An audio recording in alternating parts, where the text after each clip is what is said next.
As we prepare to sing song number 327, I'd rather have Jesus, Magari KDH 524. I don't know if it is S or KDH 524S and KCE 104K. Tafadhali mmefanya ka blockage kidogo, please go out.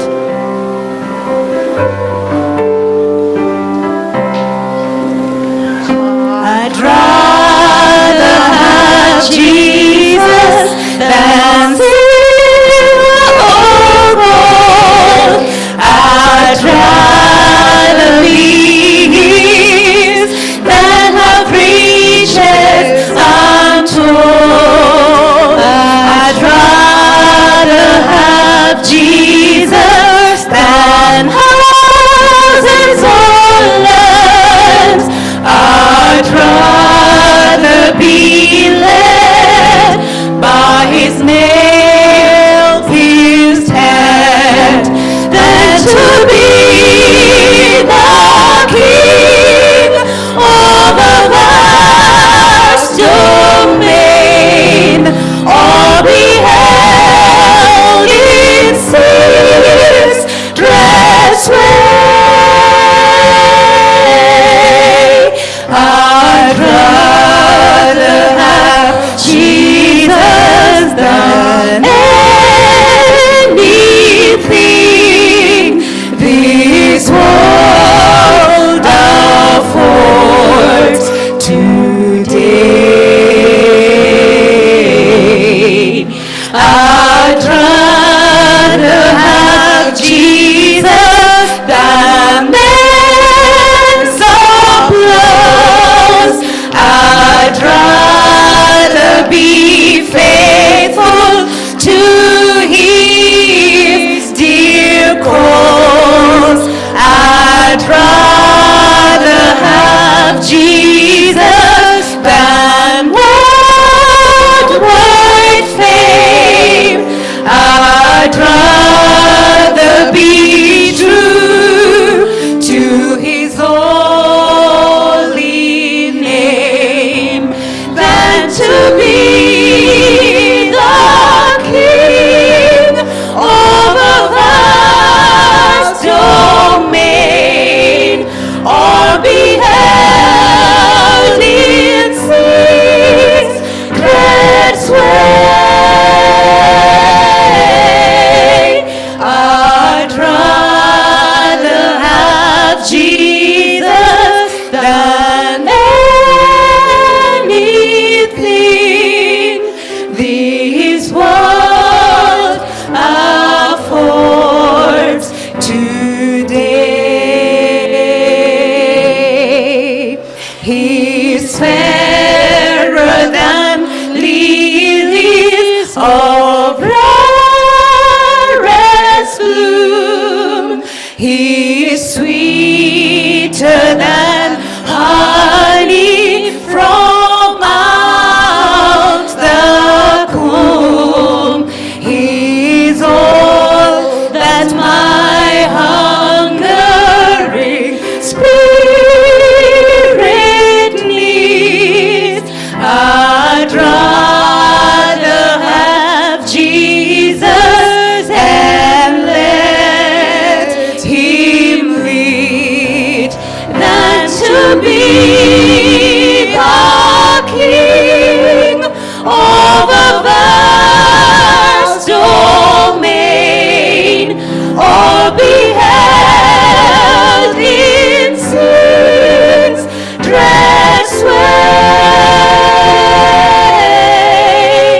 I'd rather have Jesus than anything this world affords today.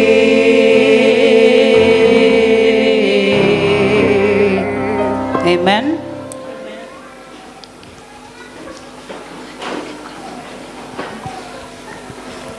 We will do song 163 at the cross. Please note we don't have the church choir today, so you can fill these spaces down here.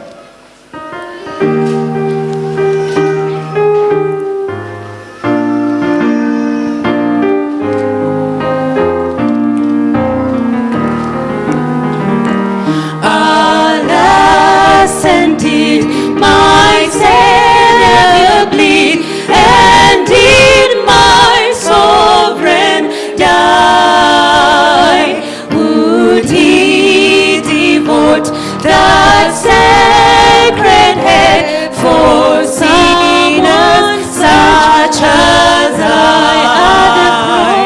At the cross, where I first saw the light, and the burden of my heart rolled away. It was there by faith I received my sight, and now I am happy all the day. Was it for Christ that I have done? He suffered on the tree. Amazing pity, grace unknown, and love beyond degree. At the cross, where I first saw the light and the way, it was there by faith I received my sight, and now I am happy all the day. But drops of grief can ne'er repay the debt of love I owe. Here, Lord, I give myself away. 'Tis all that I can do. At the cross, where I first saw the light, and the burden of my heart rolled away. It was there by faith I received my sight, and now I am happy all the day. Amen. We want to invite our sister for a special item.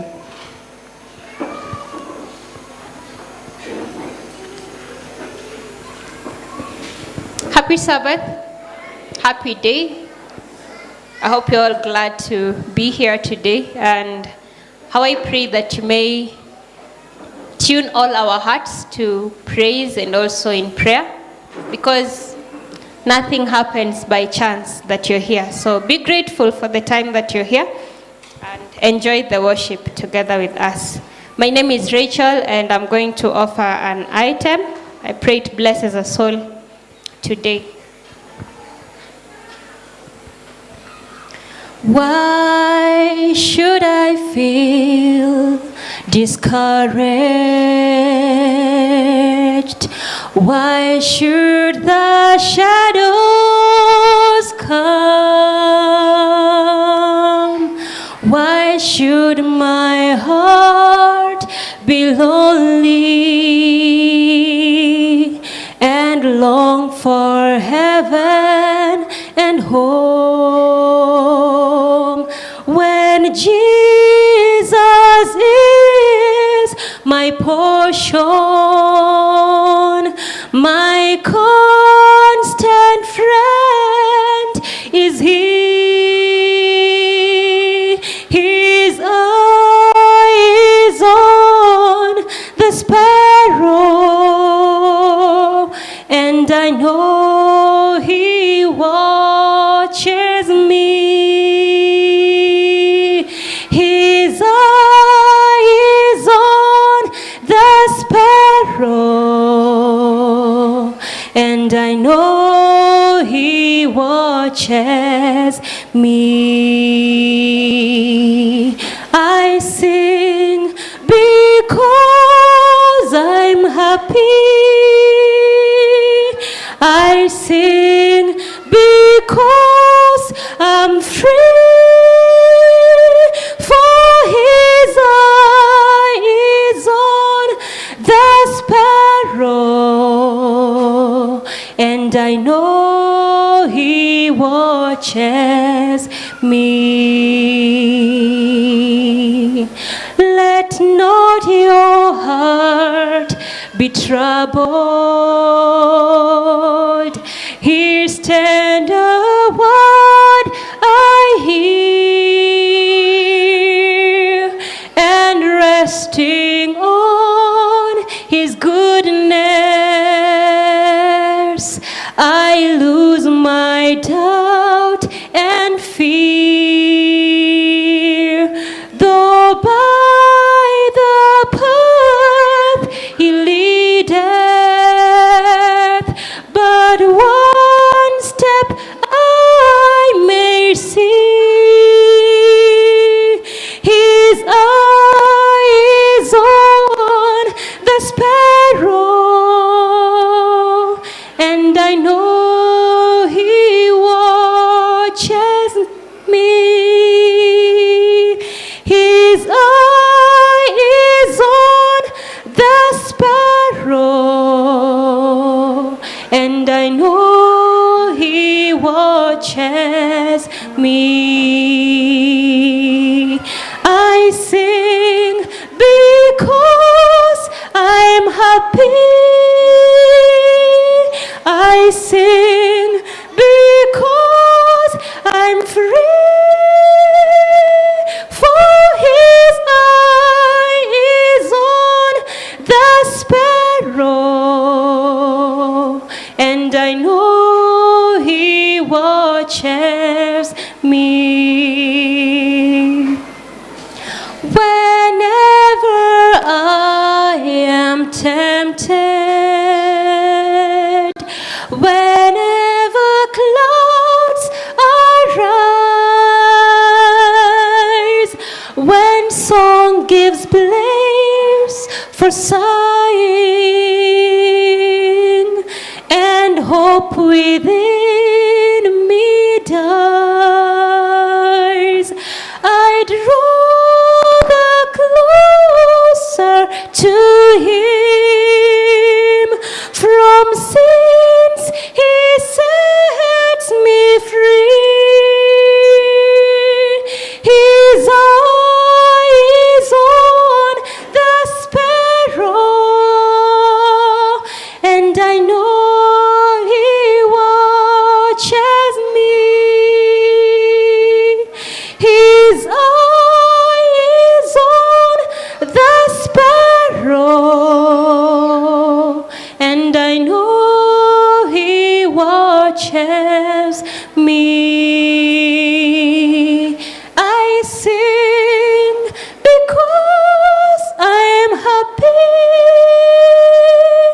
I sing because I'm free. For his eye is on the sparrow, and I know he watches me. For his eye is on the sparrow, and I know he watches me.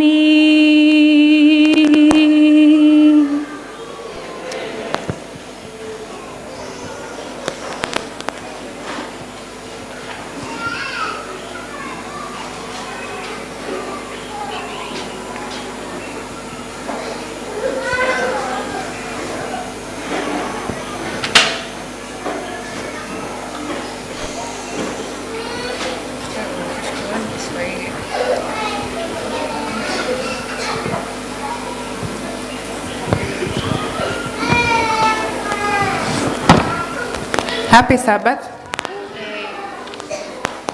We want to sing song number 151 in Nyimbo za Kristo.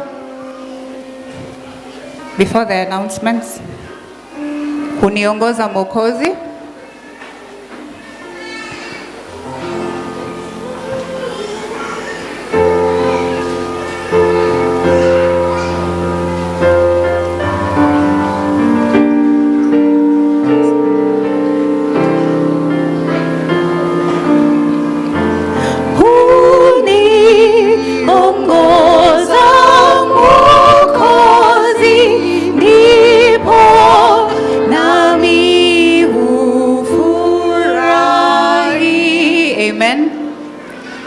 Hiyo ni ya competition, acha turudishe ile ya congregation.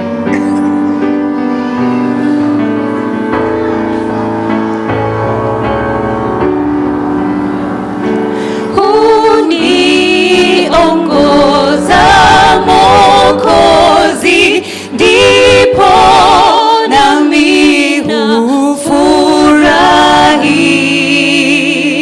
Niendapo pote napo, ataniongoza papo. Huongoza, hunishika kwa mkono wa hakika.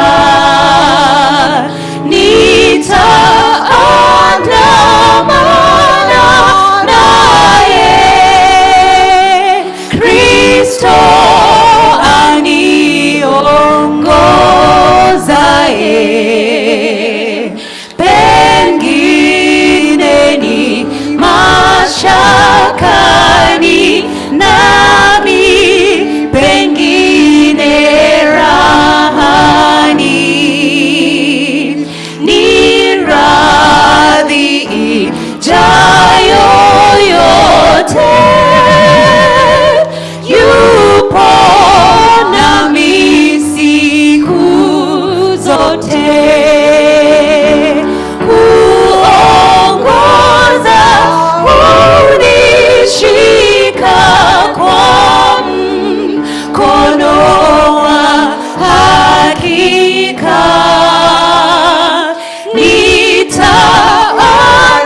Nitaandamana naye, Kristo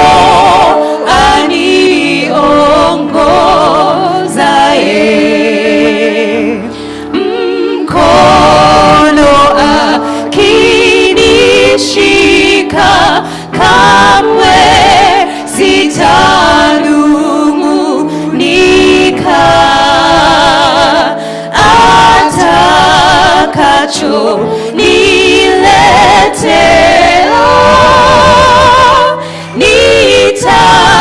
nitayari kupokea.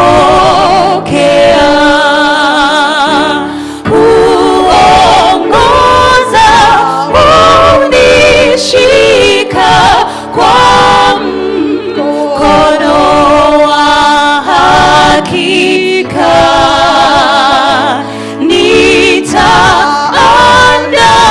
Nitaandamana naye, Kristo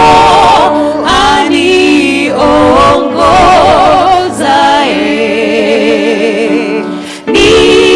Nikiisha kazi chini, sitakimbia mauti. Kushindani ya hakika, nikiongozwa na Baba. Kuongoza, hunishika kwa mkono wa hakika.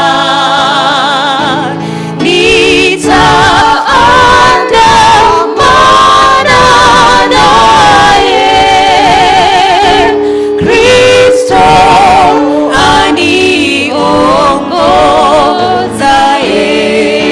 aniongozaye. Kuongoza,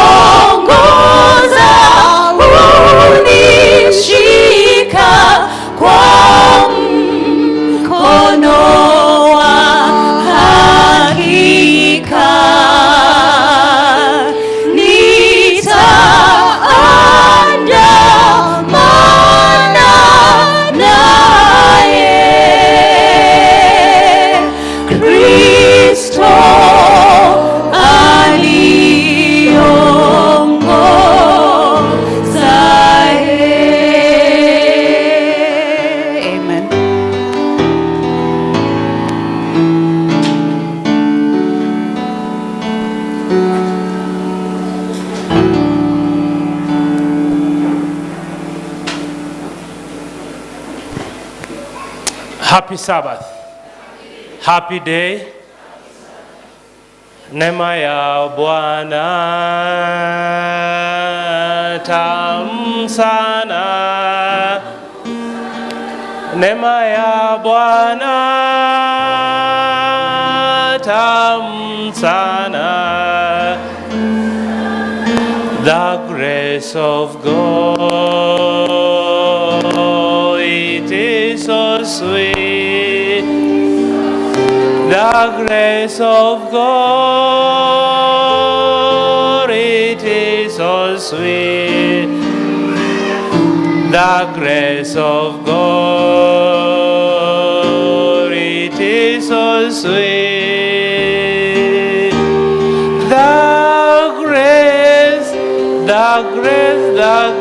The grace of the Lord. Happy Sabbath once again. How many of us are happy that today we are here? By show of hand, we thank God because it is His grace that today we are here to praise and worship Him. It's time for announcements. Let's pray.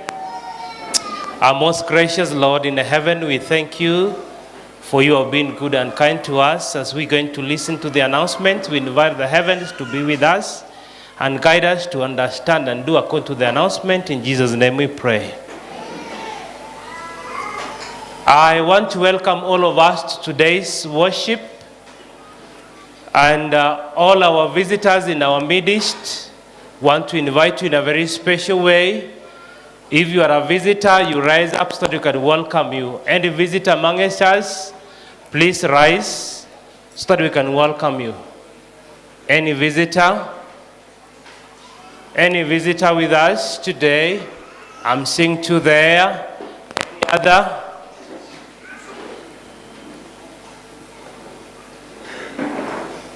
Let's welcome them. There are three to say hi to us and tell us where they come from.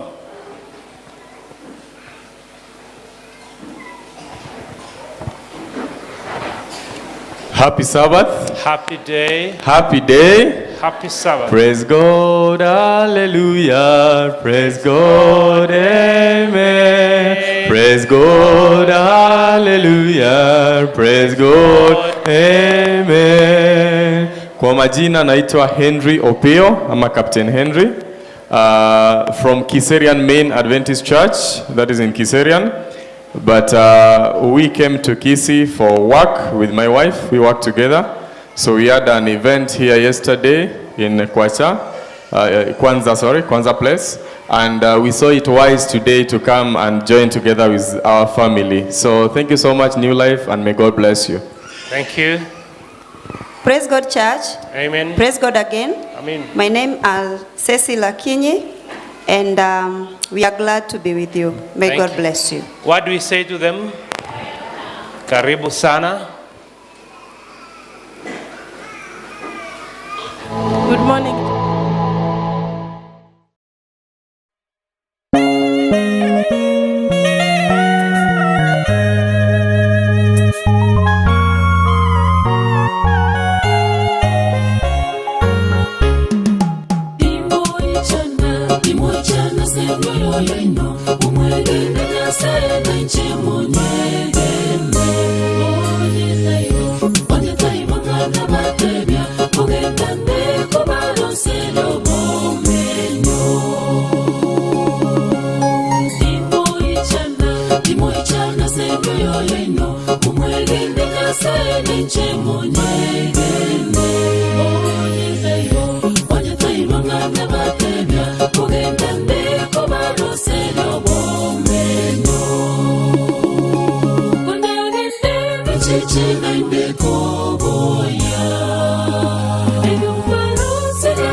Tororane, tororane,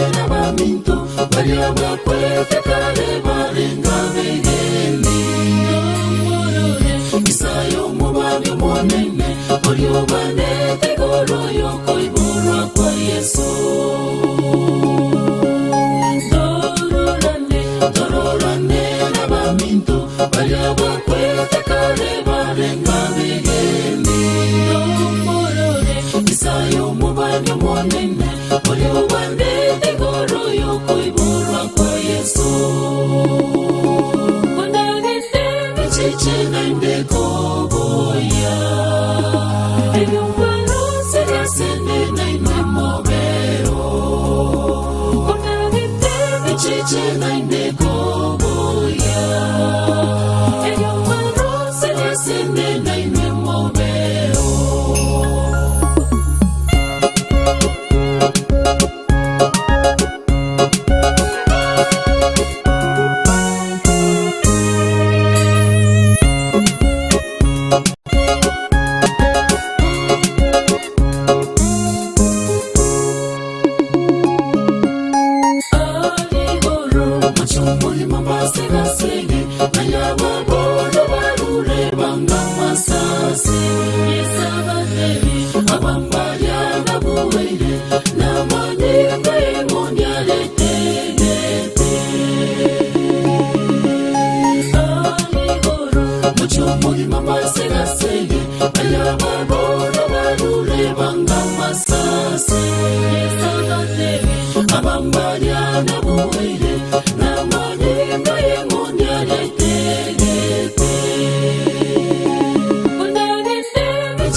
Walijiwekea akiba ya mafuta, ijapokuwa Bwana alikawia, walipata heri, furaha ya kuwa kundini. Watano wao walikuwa werevu, walijiwekea akiba ya mafuta. Ijapokuwa Bwana alikawia, walipata heri, furaha ya kuwa kundini. Watano wao walikuwa werevu, walijiwekea akiba ya mafuta. Ijapokuwa Bwana alikawia, walipata heri, furaha ya kuwa kundini. Watano wao walikuwa werevu, walijiwekea akiba ya mafuta. Ijapokuwa Bwana alikawia, walipata heri, furaha ya kuwa kundini.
Yesu, twaliganire, asenege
tatigayoka rama kweyo kanaro arabatanane ayo munyomi nomo yakari warire yasobosyo monene timogotigana tatigayoka rama kweyo kanaro arabatanane ayo munyomi nomo yakari warire yasobosyo monene timogotigana tatigayoka rama kweyo kanaro arabatanane.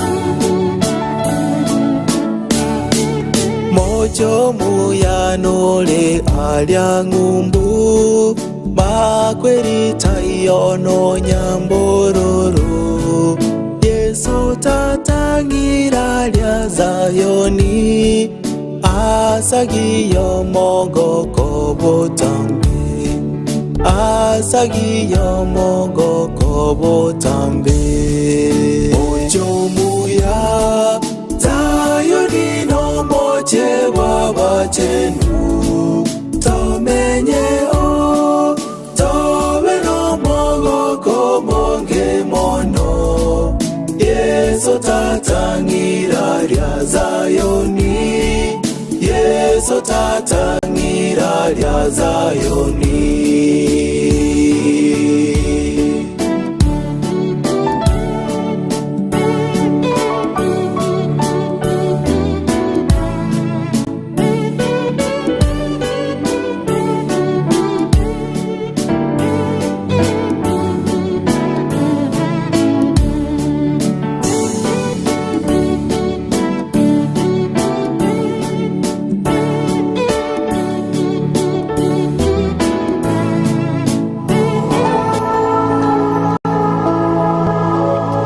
Little children brought to Christ, that he should put his hands on them and pray.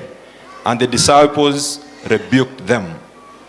But Jesus said, Suffer little children and forbid them not to come unto me, for of such is the kingdom of heaven.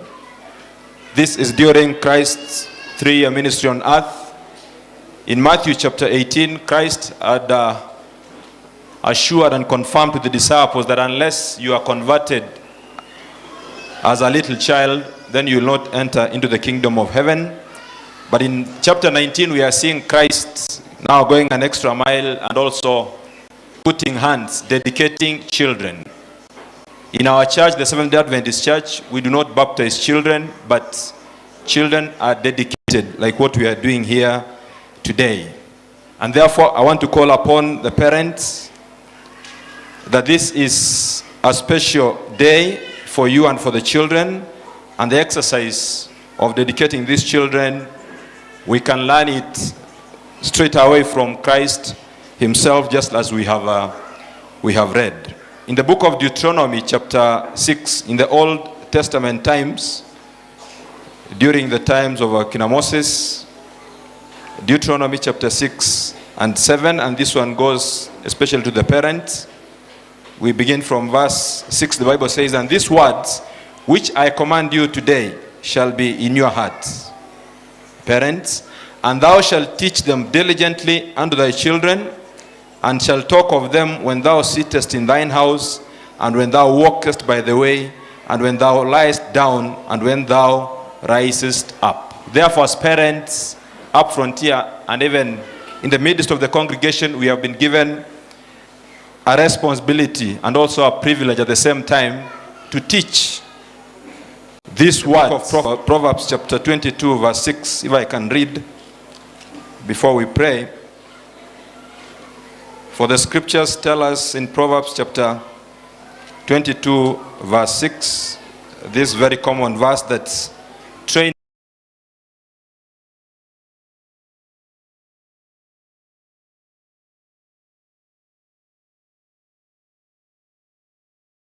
will not depart from it. So this is actually the beginning. Therefore, parents, with the help of the Lord, you have a duty, a responsibility to bring up the children in the ways of the Lord, and when they grow up, for sure, they will not depart from it, for we will give an account of the children whom the Lord has blessed us with as gifts in this world when he comes back for the second time. Thank you, and God bless you. I call upon fellow elders, 5 of them, because we're having 5 children. Fellow elders to come hold the children. Then the parents.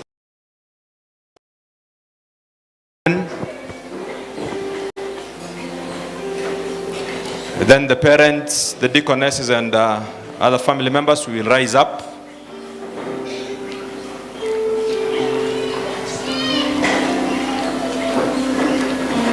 The 5 elders to hold the children.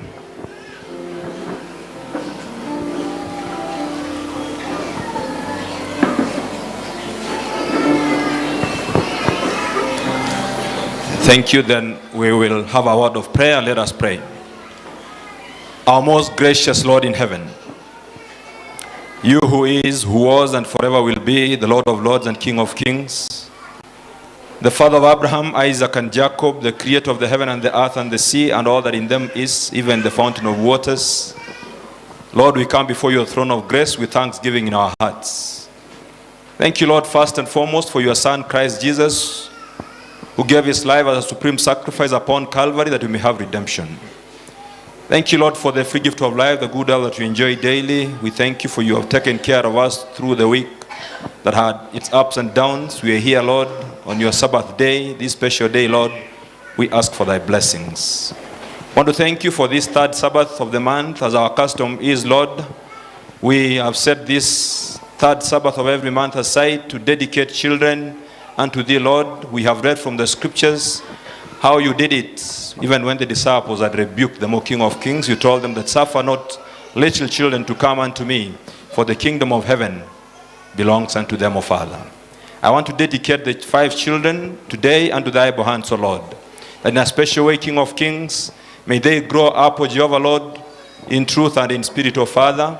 I put the parents unto thy able hands, for you have given them a privilege and a responsibility to bring this little, young, innocent soul, Jehovah, Lord, in the ways of heaven, O Father. Feed them with the words of thy scripture. May thy Holy Ghost, O Jehovah, Lord, dwell in their homes, O King of Kings. And we call upon you, Christ Jesus, O Father, who did the dedication in those days, O Father, to dwell in every house and bring these little children. The Lord, when they grow up, they'll be of great benefit, especially spreading the gospel, O Father, even as we wait for thy second coming. I want to put all other children in this church and the world over unto thy able hands. We know the devil knows that his time is short, and Father is attacking many children, young and even grown-up children, oh Father, in various families. I want to present parents unto thy able hands, oh Father, that in a mighty and special way, may you inculcate unto them wisdom that comes from heaven to bring children that will be fit for thy harvest when you come back for the second time. Guide us, O Lord. Lead us through this Sabbath. Shower us with thy blessings. Above all, King of Kings, prepare us for thy kingdom to come. For we pray, believing and trusting in Jesus' name. Amen. Thank you.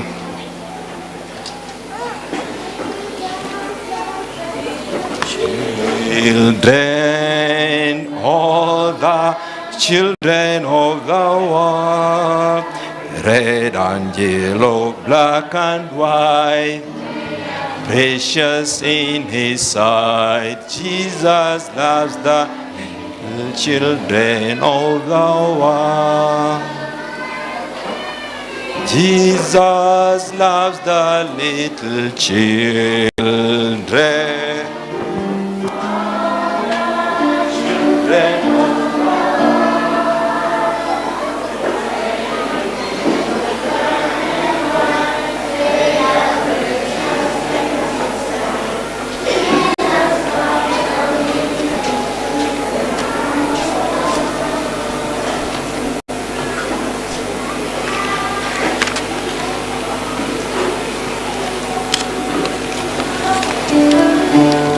song number 508 in the Adventist hymnal 508.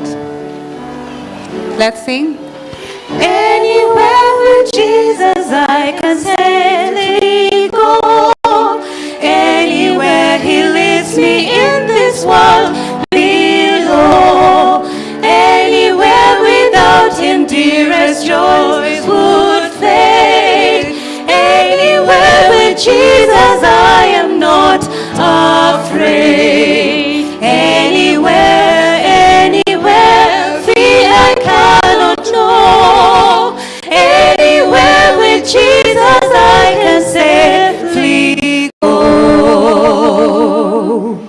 Anywhere with Jesus I am not alone. Other friends may fail me, he is still my own. Though his anywhere with Jesus is a house of praise. Anywhere, anywhere, fear I cannot know. Anywhere with Jesus I can safely go. Anywhere with Jesus I can go to sleep. When the gloomy shadows round about me creep, knowing I shall wake and nevermore to roam. Anywhere with Jesus will be home, sweet home. Anywhere, anywhere, fear I cannot know. Anywhere with Jesus I can safely go. Anywhere, anywhere, fear I cannot know. Anywhere with Jesus I can safely go. Amen. In the same page, we will sing.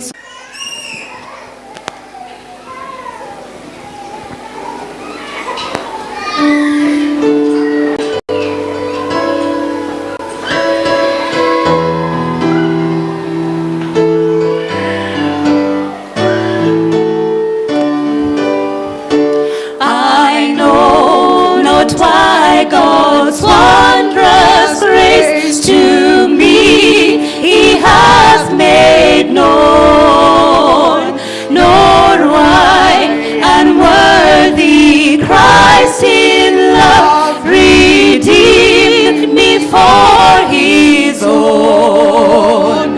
But I know I have believed and I'm persuaded that he is able to keep that which I've committed unto him against the day.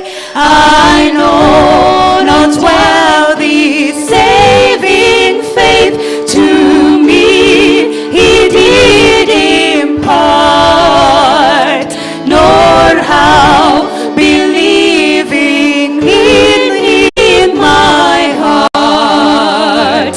But I know I have believed and I'm persuaded that he's able to keep that which I've committed unto him against the day. I know not how the Spirit moves, convincing men of sin, revealing Jesus through the Word, creating faith in him. But I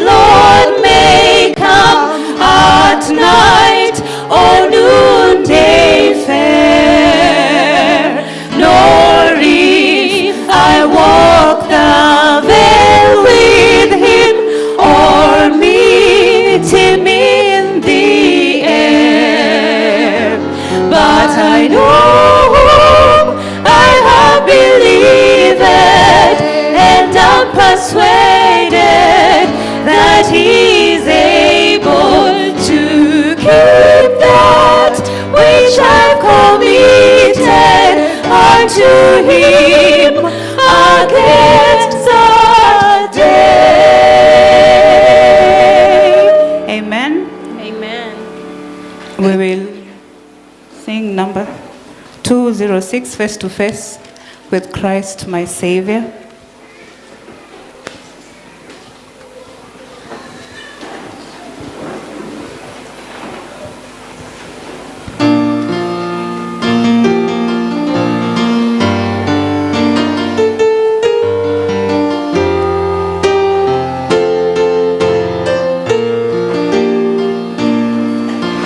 Face to face with Christ my Savior. Face to face, what will it be? When with rapture I behold Him, Jesus Christ, who died for me. Face to face shall I behold Him, far beyond the starry sky. Face to face in all His glory, I shall see Him by and by. Only faintly now I see Him, with the darkening veil between. But a blessed day is coming when His glory shall be seen. Face to face shall I behold Him, far beyond the starry sky. Face to face in all His glory, I shall see Him by and by. What rejoicing in His presence,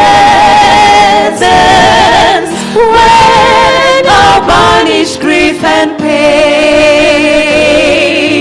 when the crooked ways are straightened and the dark winds shall be plain.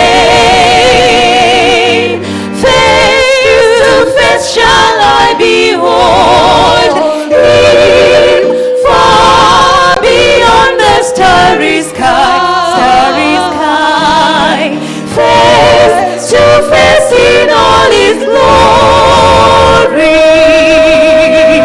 I shall see Him by and by. Face to face, all blissful moment. Face to see and know. Face to face with my Redeemer, Jesus Christ, who loves me so.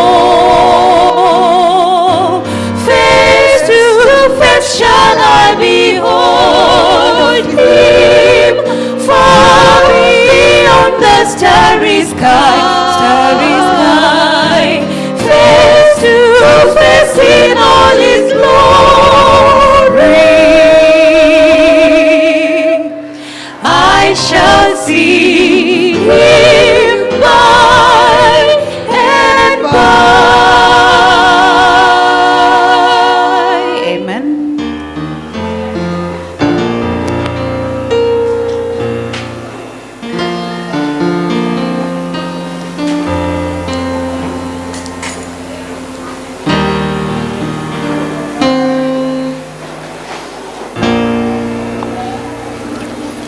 Happy Sabbath and a happy day.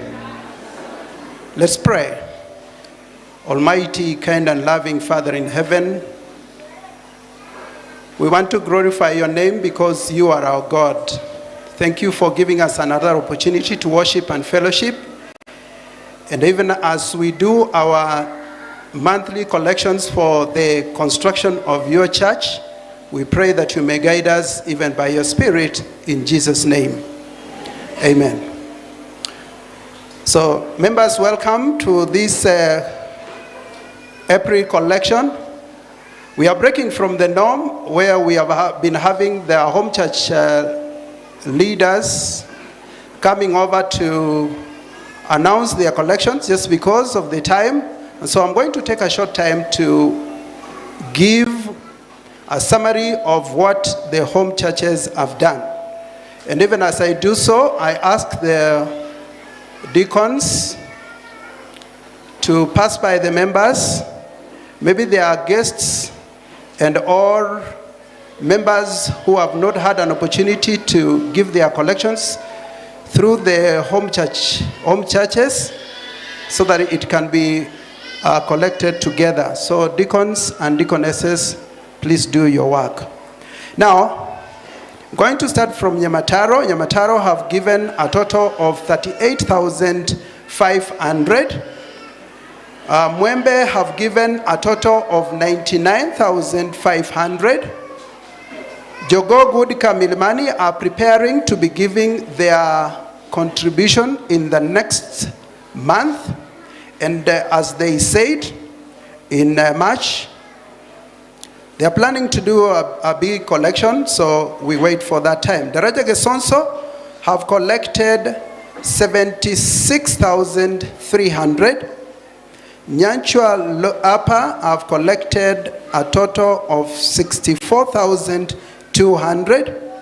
Nyanchua Lower have collected a total of 47,500. Industrial Home Church have done 26,500. Far East have collected a total of 30,000.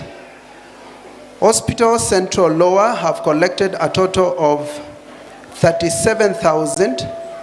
And Hospital Central Upper have collected a total of 35,500.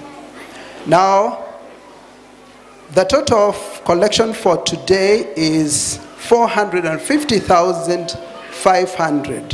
What do we say? Amen. We give glory to God for this amount, even as we take cognizance that the economic times are really hard. We even so appeal to the members that we have a responsibility to build God a sanctuary, even within our lifetime. Now, I have two announcements to make. The first announcement is that the next collection will be on 13th of May 2022. The next collection will be on the 13th of May 2023 rather. And then in June, when we shall be having the main collection, we shall be having a main funds collection. It will be on the 10th of June 2023. So please be prepared, even as you mobilize your resources towards this end. Thank you. The deacons and deaconesses are still going around to collect the general collections, and we shall be bringing the total sum much later once we have added what has been collected. Thank you. Can we pray? Our Father in heaven, once again we thank you for this collection that we have had today, and even as the members continue giving, may you give us the spirit of generosity as we do this. Above all, we pray that you may save our souls even as we build you a sanctuary. Thank you for you hear the prayers of your people. We prayed in Jesus' name. Amen. Thank you.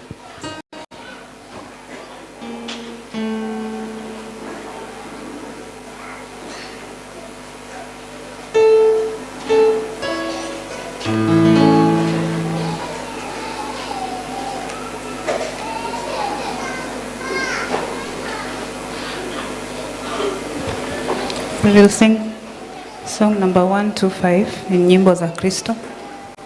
Niangalie.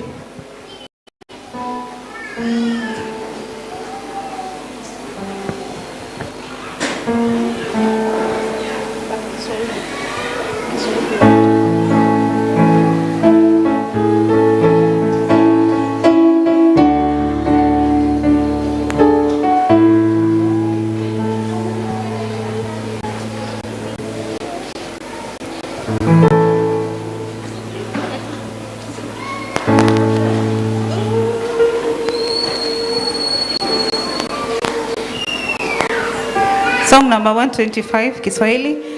Uniangalie atuambia. Let's sing. Uniangalie atuambia, Yesu aliyetufia, msalabani ni uzima, hapa utaipata hazina. Kuta zote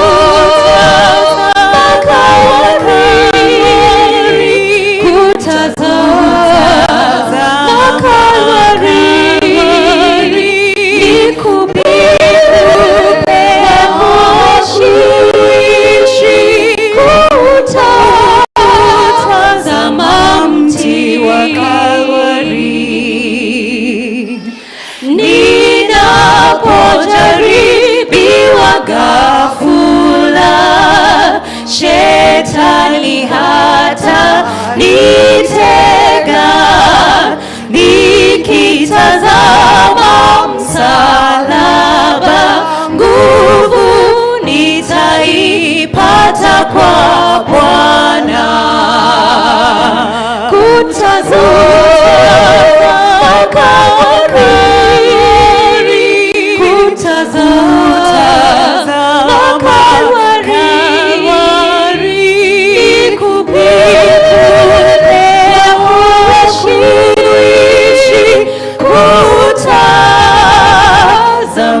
mti wa Kalvari.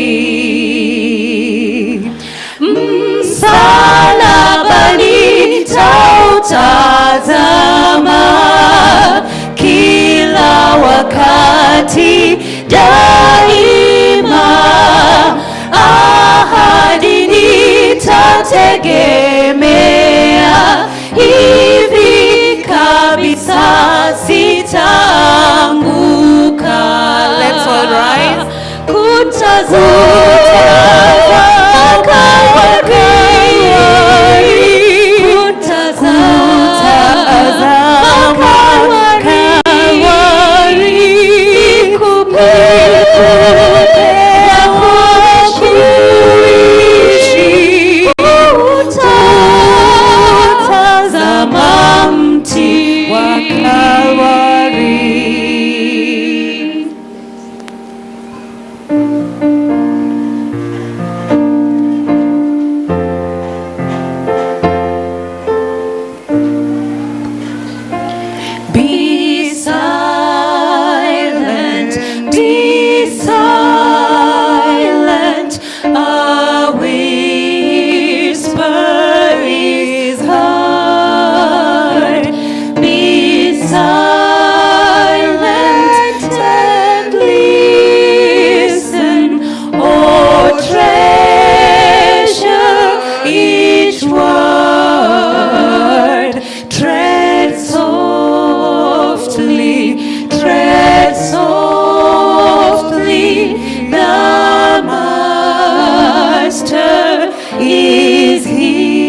creatures here below. Praise him above the heavenly host. Praise Father, Son, and Holy Ghost. Amen.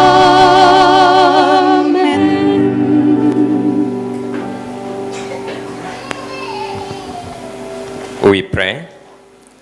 Eternal Father, we thank you for the privilege to listen to your word. O Lord, may you hear us and send help from above, that we may hear nothing but your voice, and may it have an impact, a redeeming impact upon the lives of your children, because this is our prayer in Jesus' name. Amen.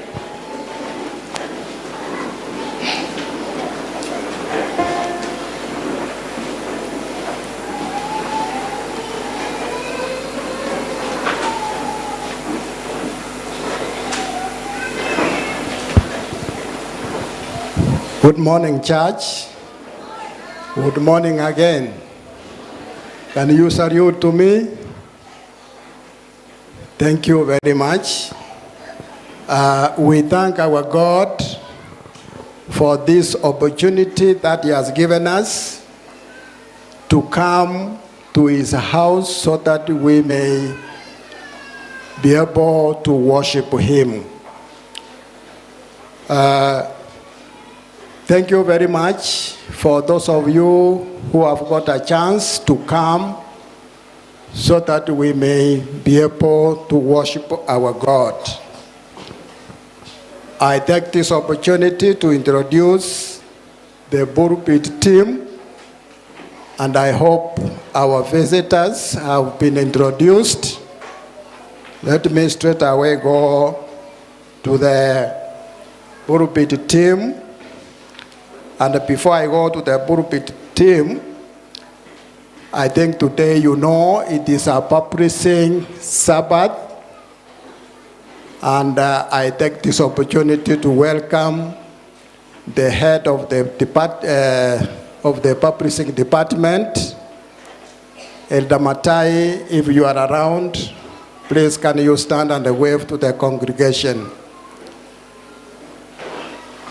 Elder Matai, I think is coming. Let me straight away go to the pulpit team. Those the Lord has seen better to come and assist us in today's divine hour. My name is Charles Maosa, an elder in this church. How many welcome me to this congregation? Thank you very much. And from my far left, we have our deacon, Daniel Matoya, will take us through the tithes and offering. Matoya, please, can you wave to the congregation? Wave back to him. Thank you. Next to him is our elder, Evanis Gesora, who will take us through the scripture reading and the hymnal song. Elder Gesora. Good morning, friends.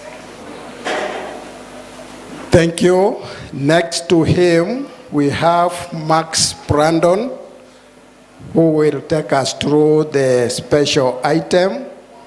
Brandon. Happy day. Happy Sabbath. Thank you. Our guest is none but Elder Loy Otieno Owiti. Loy Otieno Owiti comes from Kisii University. Is the one who will take us through the divine hour. And because he came with some visitors, I could give him a chance to welcome his visitors and even tell us their names.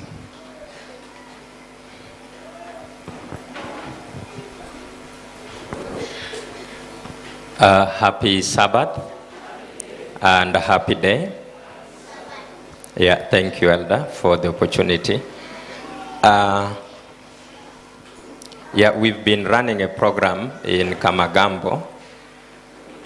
There is a lifestyle and wellness center that we instituted, and we came with a team. We were undergoing some 3-week training, which is supposed to end on, next week.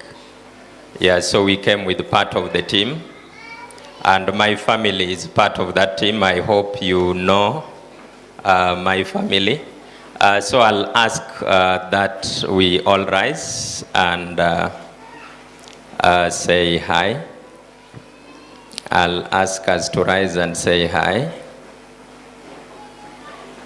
No, I'm making the assumption that a number of you know my family because I've been here more than once. But Madam is on the extreme end. She will say hi.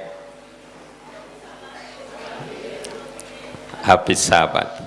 I will ask on behalf of the team, Madam Joyce, to say hi. Thank you. Okay. Thank you, sorry. I've also seen Mrs. Tas Sameka, but I guess you'll get to see him. How many of you welcome us? Thank you. May God bless you.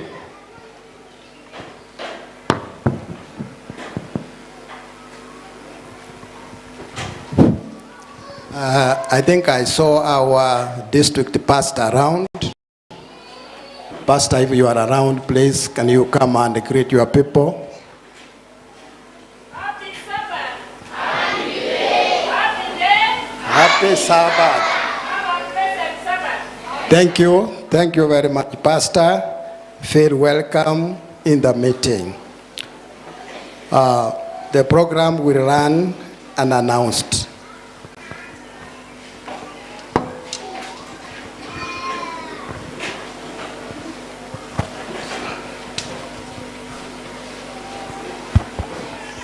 Good morning, church members, once again.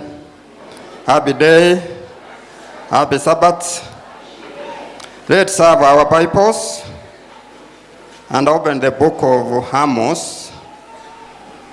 The book of Amos in the Old Testament, chapter 8, verse 11.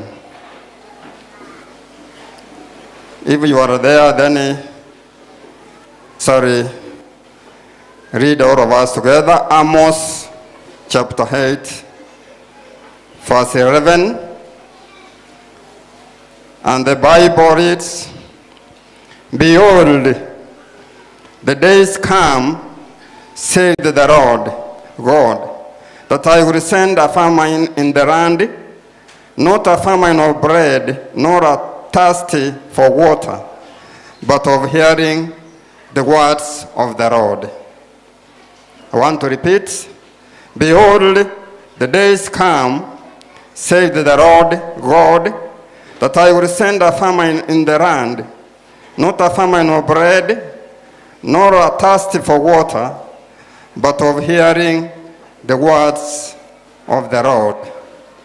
May the reading be praised. So we have our church hymns and open our song number 375. Work for the night is coming, and I want to invite the choristers to guide us.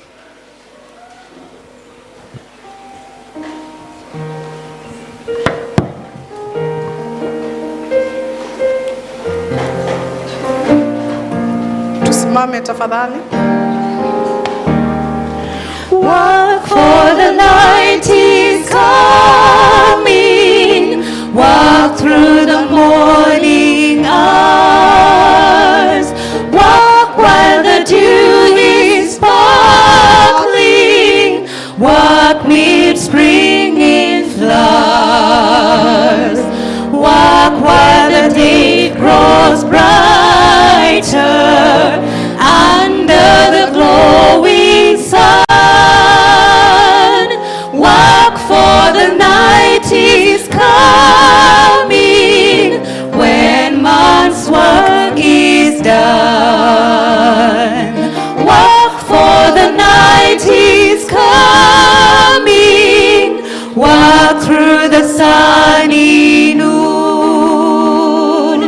Feel brighter stars with labor. Rest comes sure and soon. Give every flying minute something to keep in store. Walk, for the night is coming when man works no more. Walk, for the night is coming under the sunset skies, while their bright tints are glowing. Walk, for daylight flies. Walk till the last beam faded, faded to shine no more. Walk, for the light is coming when man's work is o'er. Shall we believe and pray? Our dear loving Father in heaven, these hours of morning we have come before thy throne. We thank you, Lord, for our lives. We thank you for what you have done to us. And we thank you for what you have done for the members of Kisii New Life. Thank you, Father, because you have given us life. You have taken care of each and every one of us. May you continue to shower your blessings to this church. This hour, Lord, I bring the preacher of the day before thy hands. May you take care of him as he stands to talk to your people. Lord, talk through him. Talk to his heart so that he may give us the bread from heaven. And as we eat this bread, Lord, may we be satisfied. Lord, we pray for his family. We pray for his church. And we pray so that you may guide him through the day as he stands to talk to your people. We bring the members of this church before thy throne. Father, there are others who have challenges, like our brother who lost his wife. May you take care of him and the family, plus the young children that have been left, Lord. You will take care of these children, take care of the family of Ezra and Ezra himself. Father in heaven, take care of our pastor as he shoulders the large congregation in her shoulders. May you give her the energy to carry all these burdens, and you may carry these burdens for her, Lord. Our members have challenges, and others have written their challenges into the basket of prayer. May you attend to these challenges, Lord, and may you answer their requests. As we continue now, Lord, may you be with us, and may you continue to send away the devil who may come in the midst of us, who may distract this meeting so that we may get your word. Thank you because you have heard our prayer and you have answered them. In Jesus' name we pray.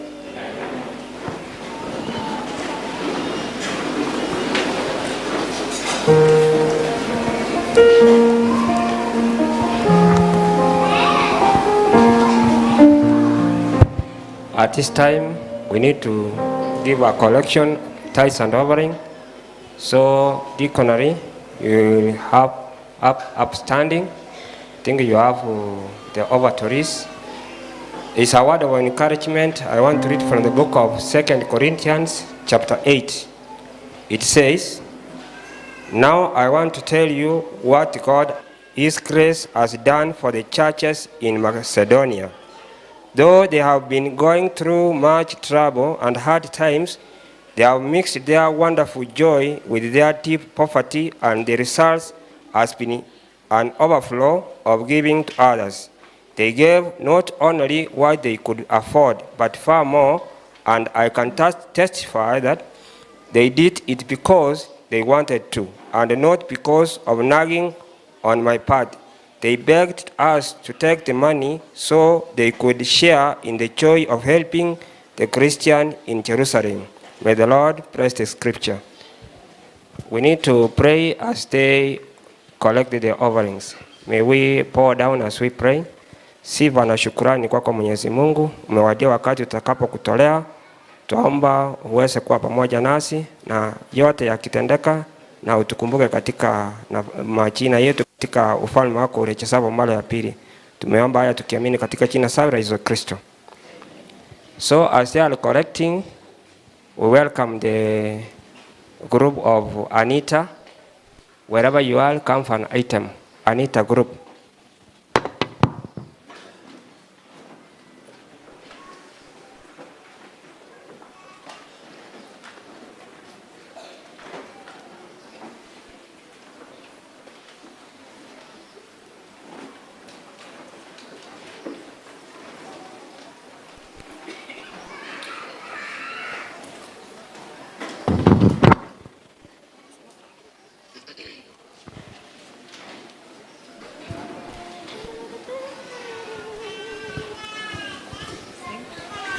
Bwana ndiye mchungaji wangu, sitapungukiwa na kitu. Katika malisho mabichi, yeye hunilaza. Kando ya maji matulivu, huniongoza, huniuisha nafsi yangu. Huniongoza katika njia za haki, kwa ajili ya jina lake. Bwana ndiye mchungaji wangu, sitapungukiwa na kitu. Katika malisho mabichi, yeye hunilaza.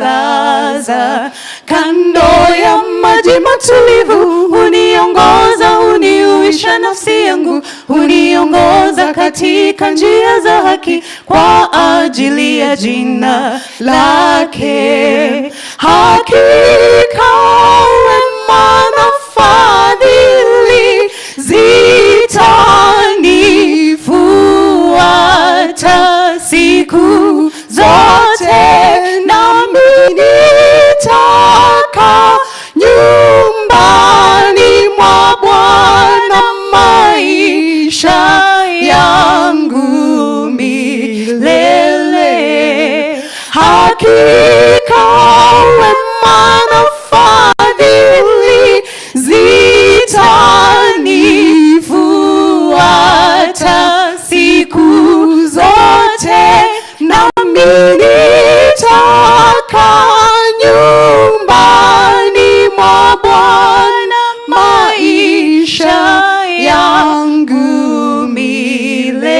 milele. Nijapopita kati ya bonde la uvuli wa mauti mabaya, sitaogopa hapa kwa maana wewe upo pamoja na migongo lako na fimbo yako vyanifariji. Waandaa meza mbele yangu machoni pao watesi wangu. Umenipaka mafuta kichwani pangu na kikombe changu kinafurika. Waandaa meza mbele yangu machoni pao watesi wangu. Umenipaka mafuta kichwani pangu na kikombe changu kinafurika.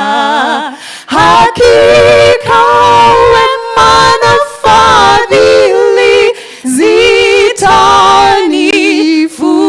zitanifuata siku zote, nami nitakaa nyumbani mwa Bwana maisha yangu milele. Hakika wema na fadhili zitanifuata siku zote, nami nitakaa nyumbani mwa Bwana maisha yangu milele. We will sing song number 95 in Nyimbo za Kristo.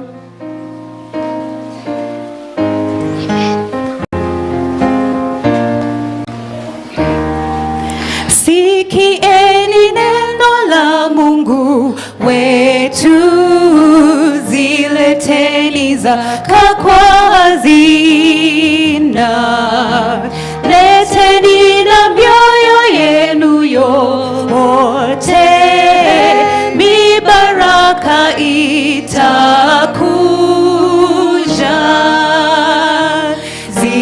Zileteni zaka kwa hazina, kanijaribu sasa nazo nitakupeni mibaraka zaidi ya nafasi ya kupewa. Wataka Roho Mtakatifu kwako, uzilete zaka kwa hazina. Ukae karibu na Bwana wako, ndipo utabarikiwa. Zileteni zaka kwa hazina, kanijaribu sasa nazo nitakupeni mibaraka zaidi ya nafasi ya kupewa. Je, una kasoro na Bwana wako? Uzilete zaka kwa hazina. Uzilete kama alivyosema, ndipo utabarikiwa. Zileteni zaka kwa hazina, kanijaribu sasa nazo nitakupeni mibaraka zaidi ya nafasi ya kupewa. stanza 5. Tuimbe sote nyimbo za furaha tunapoleta zaka ghalani. Tuimbe kabisa na furaha kubwa, kwani tutabarikiwa.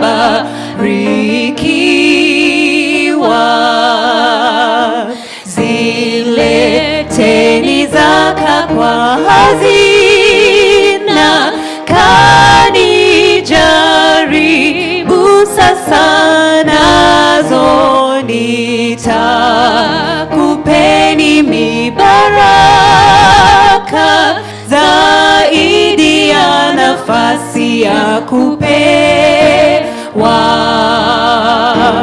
Zileteni zaka kwa hazina, kanijaribu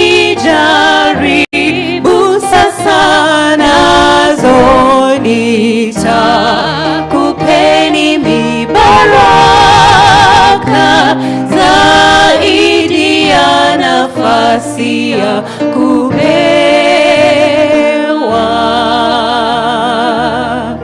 Let's all rise to receive the offerings.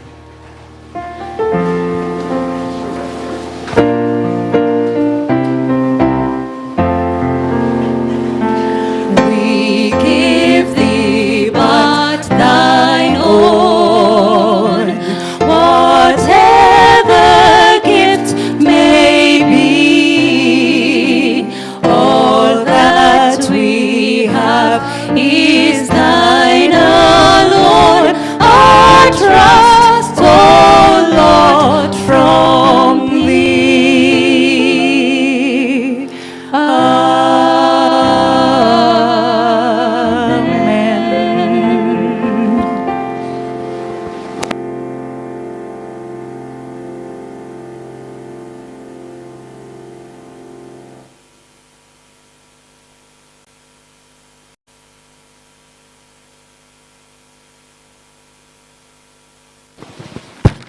Happy Sabbath, church. Happy day. I call upon Elder Roy's group for an item.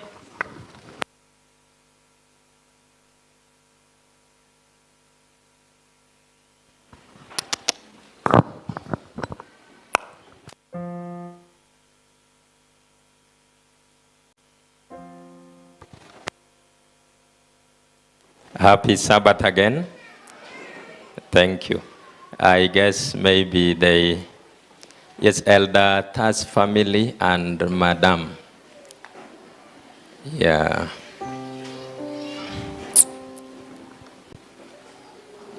We'd want to sing song 125, which is in keeping with the theme of today. And I think we have the honor of representing the church choir, which are also in a different mission field. So we have the honor.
Joy to the world, the Lord is come.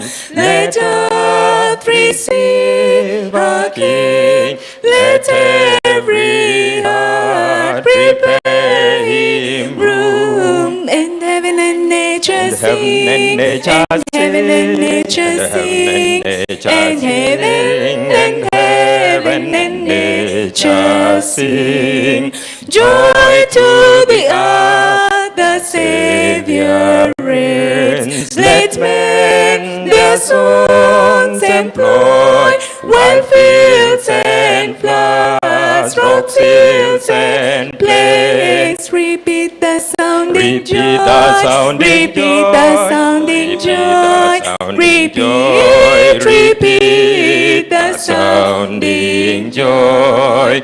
No more let sin and sorrow grow. No thorns infest the ground. He comes to make his blessings flow. Far as the curse is Far as the cause is found, far as the cause is found, far as the cause is found. He rules the world with truth and grace, and makes the nations prove the glories of his righteousness. and wonders of And his wonders love, of his and love, and wonders wonders of his love, and wonders of his love.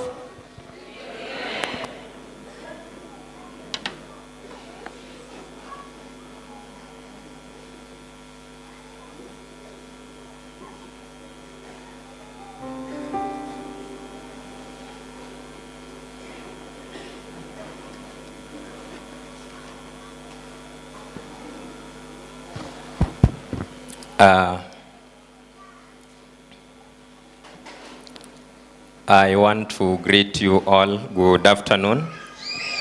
The Lord is good, and all the time. Thank you.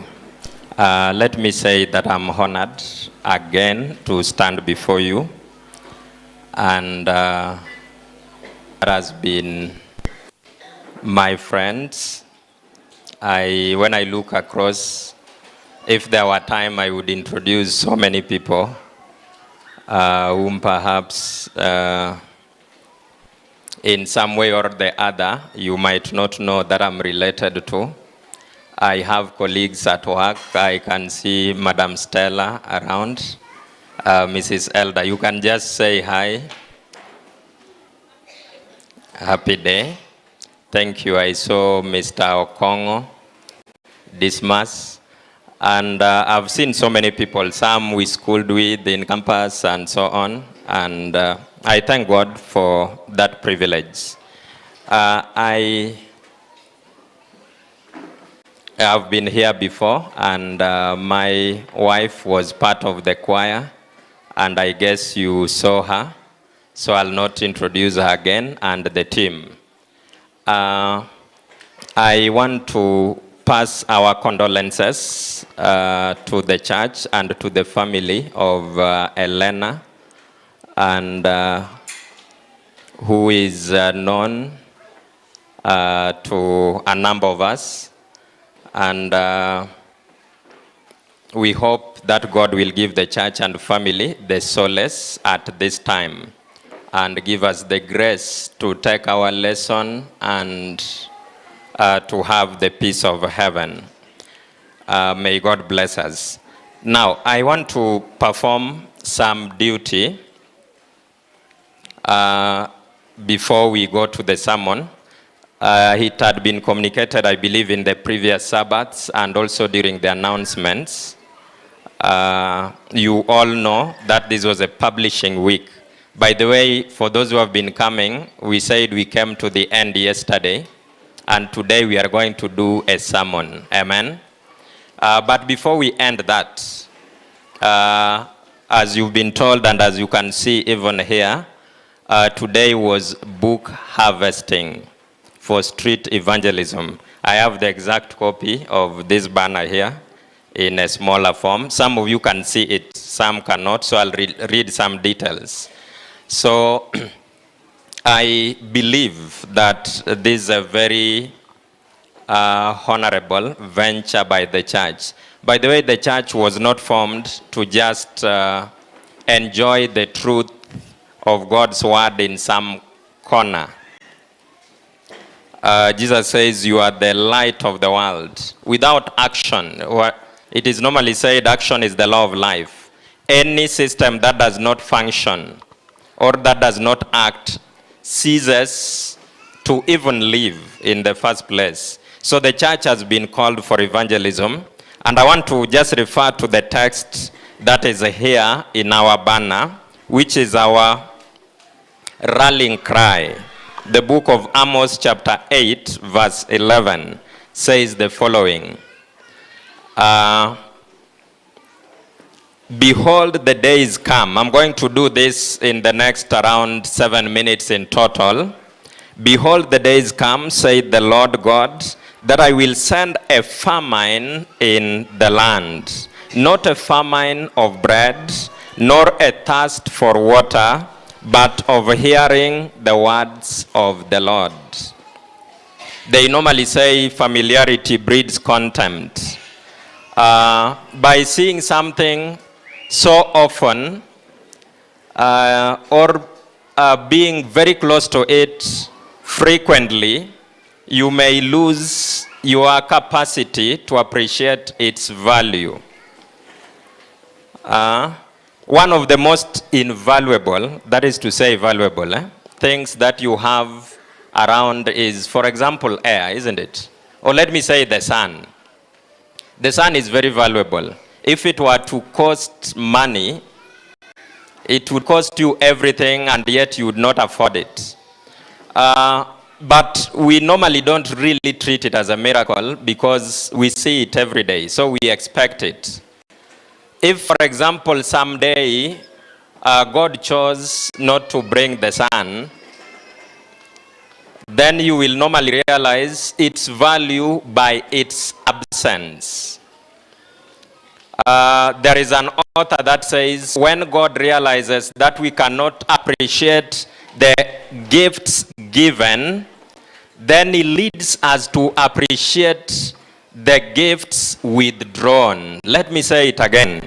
When you realize, when God realizes that you cannot appreciate the gifts given, then he leads you into circumstances in which you will appreciate the gifts withdrawn. One day you may not appreciate health and begrudge people maybe because of their wealth and fail to appreciate God for just being healthy until one day you become sick. Then you will have the capacity to appreciate the gift withdrawn. And you will desire health.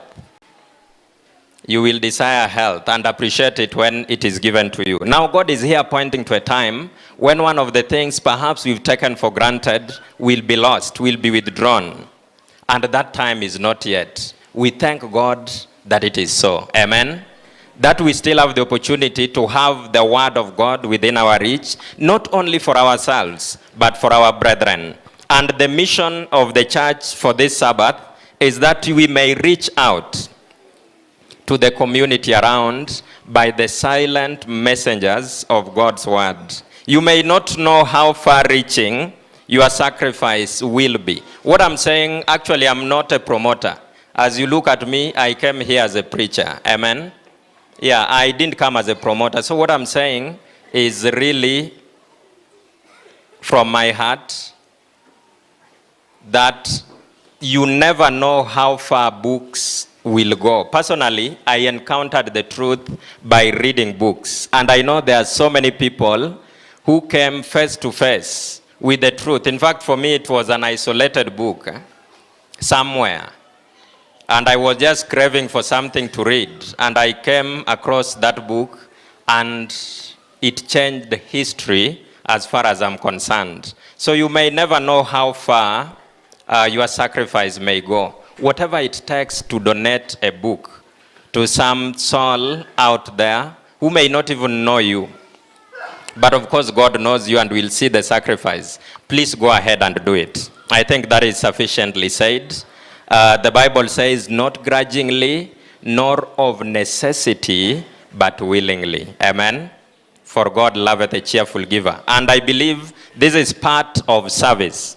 I'm going to call upon deacons. I guess it was arranged, I don't know, but deacons, a few deacons and deaconesses, I think just around 4 or 3 can be enough. Then you can come forward and give the offering to God, or to God, that he will take in trust for the souls that are languishing for the truth outside there. So I will ask the deacons and deaconesses to come forward. Perhaps the right language is the deacons and the deaconesses on duty. Is that more accurate, Elder? Yes. Thank you. So you can come forward so that you receive this offering for God. As they come forward, in the interest of time, kindly just do it immediately so that we don't lose time for the next program. The pay bill number, for those who cannot read here, is this. Kindly write it down. Kindly write it down. I would say in the language of some Hebrews to Jesus, that they are worthy for whom you are about to make the sacrifice. Yeah, let me say that they are worthy. They merit the sacrifice that you are about to make. Yeah. So the pay bill is 946,085. I'm reading it again for those who cannot see this one. The pay bill number is 946,085. 946,085. Now that is the pay bill number. For the account number, write books. Just write books. And for accounting, don't fail to write that so that it will be easier for the treasury to take the records. Then you can, if you need the contact, the publishing, the elder in charge of publishing, the contact is 0722 946 024. 0722 946 024. I don't know. The deaconry, they are walking around or, yeah. Oh, that is fine. So, okay, yeah, they are walking around. So please, just, if you have a donation, you can raise your hand. Then they see you. If you have a donation, you can raise your hand so that they see you. You can even write a pledge on a piece of paper. You can write a pledge on a piece of paper and drop in that donations box, book donations box. Yeah, so please go ahead and make the sacrifice. Let me just read a verse as they do that. The book of Luke chapter 11, a verse that is familiar, verse 5. It is a verse that you know, maybe this is the aspect that you've not normally read. This is about prayer. And Jesus says, and he said unto them, which of you shall have a friend, and shall go unto him at midnight, and say unto him, friend, lend me 3 loaves. For a friend of mine is in his journey is come to me, and I have nothing to set before him. Somebody goes to a friend and goes at midnight, and he goes on behalf of a friend. So Jesus asked the question, how many of you will make that sacrifice? A lot of the times when we pray to God, we pray for ourselves. If there is any sacrifice to be made, it is for ourselves. The fact that this person went to ask for another already gives his prayer merit. And what was he praying for? For bread to set before his neighbor or his other friend. I believe it is in keeping with the principle of heaven, of the gospel, that we seek, not for ourselves, but for our neighbor. Bread to set before our friends in a journey. May God bless you in Jesus' name. I don't know how far they have reached. I would not love that it continues as we preach. Let us do song, Hark the Voice is 359, I guess. 359, maybe a stanza or so. It's a powerful song. There are things you may not do yourself, but you can do by proxy. You can do by your sacrifice, your money. Yeah, so this song says, hark the voice of Jesus calling. Who will go and work today? We can do it, yes. Stanza 1 and 2 perhaps. Hark the voice of Jesus calling. Who will go and work today? Fields are wide, the harvest waiting. Who will bear the sheaves away? Loud and long the Master calleth, rich reward the offers free. Who will answer gladly? Here am I, your Lord, send me. If you cannot cross the ocean, the heathen lands explore. You can find the heathen nearer. You can help them at your door. If you cannot speak like angels, if you cannot preach like Paul, you can tell the love of Jesus. You can say he died for all. By the way, I forgot to mention that the target number of books for donation was 2,000. 2,000 copies. I'm told there was a last time for this project, and you managed 500 copies, which was a great thing. It would be well if we push ourselves. You can commit, you can pledge that if you don't have it today, maybe you will send some amount in the course of the week, if the Spirit so inclines your heart to do. Let us do stanza 3 and 4, then we pray and end the session. If you can, we go. If you cannot be the watchman standing high on Zion's wall, pointing out the path to heaven, offering life and peace to all. With your praise and with your bounties, you can do what heaven demands. Can be like faithful Aaron, holding up the prophet's hand. Souls of men are dying, and the Master calls for you. Let none hear you idly saying, there is nothing I can do.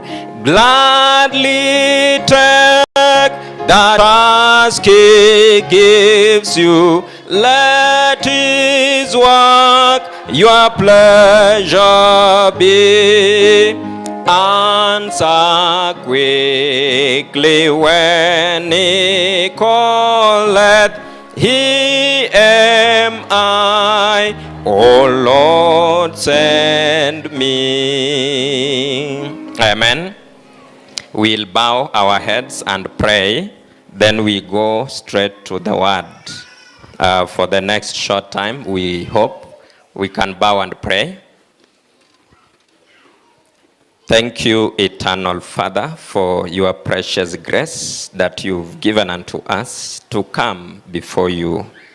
O Lord, our Father, may you remember our frame that we are dust, and may you have mercy upon us. May you be kind to your children by sending forth your word and sending our tongue. And our Father, may your Spirit make a deep impression upon the hearts of your children. May you work transformation for your glory, that we may have more people taking up the chorus that is sung in the heavenly courts to the praise of Jehovah. We pray, our Father, that your grace may be sufficient in every way. We ask this in Jesus' name. Amen. Thank you. I want us to share. I would love us to share something today.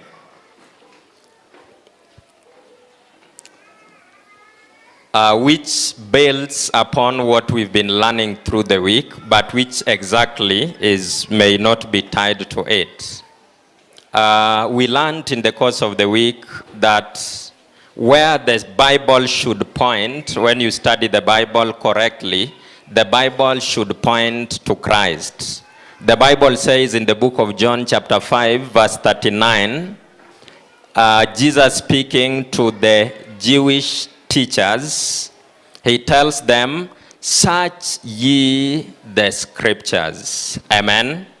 That is a positive instruction. He tells them, search the scriptures. Do not just read, but analyze. Dig for the truths that are therein as for hid treasures. Seek to sound the depth of the Spirit that inspires the sacred writings. Search the scriptures. Try to know that you know the truth. Seek to know that you know the truth through the word of God. And he goes on to say, for in them ye think ye have eternal life. Now, that statement is a subtle rebuke to the attitude with which the Pharisees studied the word of God. The first portion is clearly an injunction to study the word of God. The second portion reproves the wrong attitude. It tells them, for in them ye think ye have eternal life. That is the word of God read in spite of the author. Read it with an independent mind which does not seek to conform to the mind of the author, makes us feel that the word of God in itself is sufficient to give us eternal life. Of course, we know that ultimately the word of God gives eternal life. In fact, that is what the Bible says. But when you read the Bible and you don't see the theme, the primary theme there, which is Christ, then that statement applies. For in them ye think ye have eternal life. Then the Bible says, these are they that do testify of me. Amen. Now, the scriptures, Jesus says, are the ones that do testify of him. If you want to know Christ, it is through the word of God. The Bible says, In the beginning was the Word, and the Word was with God. And the Word represented the wisdom of God. We say the words are thoughts made audible. In the every sense of the word, Christ, while he was here 2,000 years ago, was God's thoughts made audible. Actually, the lifestyle of Christ was an interpretation of the Word of God. Amen? So in the beginning was the Word, and the Word was God, and the Word was with God. So there is a divine element, listen to this, in the Word of God. If you read the Word of God, we are talking about the Bible, you will notice that the statement is true, that the Word was God. Amen? For God, we learned in the course of the week to implant upon us, to impress upon our nature, to stamp upon the human nature his own divine image. He uses his sacred word. For the word was with God, and the word was God. So we learned that the Bible really and simply points to Christ. If you've read the Bible 7 times, from Genesis to Revelation, and you didn't meet Christ there, then start afresh. Start afresh. The Bible says, for these are they that do testify of me. Now, the topic for our study today is this. He gave his son. That is the topic for our study. He gave his son. That is our topic today. Somebody is about to sleep. Please don't. For God's sake, for heaven's sake, please don't. Amen? Hello? I just made a request. I know you've listened to a lot of announcements. I know you've been very busy through the week. Maybe some of you even watched news in the evening and watched news, Raila and Ruto in the morning before coming to church. And there is a lot that has crowded the mind and distracted your imagination. To just bring your thoughts even here is quite an effort. But for heaven's sake, seek to place your mind right here and do not allow a single word to drop to the ground, because I will not detain you for too long. I hope to be fair to you, so also be fair to the preacher. Amen? Yeah, so please don't sleep. Try not to sleep. So we have said, he gave his son. The Bible says in the book of John chapter 3 verse 16, for God so loved the world. Amen? Now that is a revolutionary text. Listen to it. For God so loved the world. This is the method. The word so there is descriptive. It points the mind to the methods by which God expressed his love and goodwill towards humanity. I want to tell you, brethren, and this is true, I have not the shadow of doubt about it, that God has good intention towards us. He says, I know the thoughts that I have towards you, says the Lord. Now the Bible goes on to say that he gave his only begotten son. He gave his only begotten son. Now, how did God give Jesus to humanity? One way we know, which is obvious, is that he gave him to live with us 2,000 years ago, and he died on the cross for our sins and tasted second death on behalf of those who will be eternally saved ultimately. That is already a great measure of God's love for humanity. And it was a risk upon the life of Christ. Some people imagine that it was impossible for Jesus to sin. By the way, I used the word imagine because that position is not biblical. The spirit of prophecy says it was possible for Jesus to sin. It was a matter of choice as verily with Jesus, as verily as it is a matter of choice with you. Amen. It was an exercise of the free will. And when Jesus took upon himself humanity, inspiration teaches us, he took it upon himself with all its liabilities, with all the hereditary defects that had been accumulated by the time he was born, 4,000 years from the time when Adam was created. So God gave his son to humanity. So 2,000 years ago, God was among us. And the Bible says, and his name shall be called Emmanuel. That is to say, God with us. Did you notice that? God with who? Us, with humanity.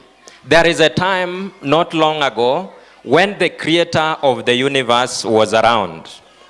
The one who spoke, who stood as it were upon a blank and said, let there be, and there was. Amen. He was here 2,000 years ago. And the Bible says he tabernacled with us. He pitched his tent by the side of the tents of humanity. He lived as one brought up with us. He tabernacled with us. Our bodies are called the tabernacle, the temple for the Spirit of God. Now I want you to follow this thought. This is very important. Jesus tabernacled with us 2,000 years ago. And human beings saw him, greeted him, talked to him, and the beloved disciple used to lean upon his bosom, even on the supper. When a moment before his death, he leaned upon his bosom and saw divine image flashing out through humanity, through the garb of humanity. So he also had his temple for the Spirit of the living God, pitched next to the temples of humanity, also designed to be an abode for the Spirit of God. What I'm saying is so important, and I wish nobody would lose it. Now, look at the manner of his birth. The Bible says God gave his only begotten Son. Now let me go ahead of myself and mention that it is written that when God gave Christ to humanity, he gave him forever. Amen. For all eternity, Jesus will retain his humanity. Much as he holds all divine power, the Bible says, for in him is the fullness of the Godhead. Listen, bodily. The word Godhead in that text means divinity. The fullness of divinity was manifest in Christ bodily. In the humanity of Christ was seen the fullness of divinity. So Jesus was divine fully, but yet he was also human fully. So God gave Christ to humanity for all eternity. Forever. When he is seen in vision, we see one like the sons of men. That point is so important. That sense point is so important. And I want you to follow it closely. Now look at the manner in which Jesus was born. The book of Matthew. All scripture is God-breathed and is profitable for doctrine. Now look at the scripture speaking about the birth of Christ. The book of Matthew chapter 1 verse 20 says the following. But while he thought on these things, behold, an angel of the Lord appeared unto him in a dream, saying, Joseph, thou son of David, fear not to take unto thee Mary, thy wife, for that which is conceived in her is of the Holy Ghost. Amen. That which is conceived of Mary, listen, is of the Holy Ghost. So it didn't take a man to conceive Christ, to impart to Christ human body. Now, looking at that last line of this text, this verse is telling us, listen to this, that Christ was by birth that which we should be by conversion. Now you missed it. Listen to this again.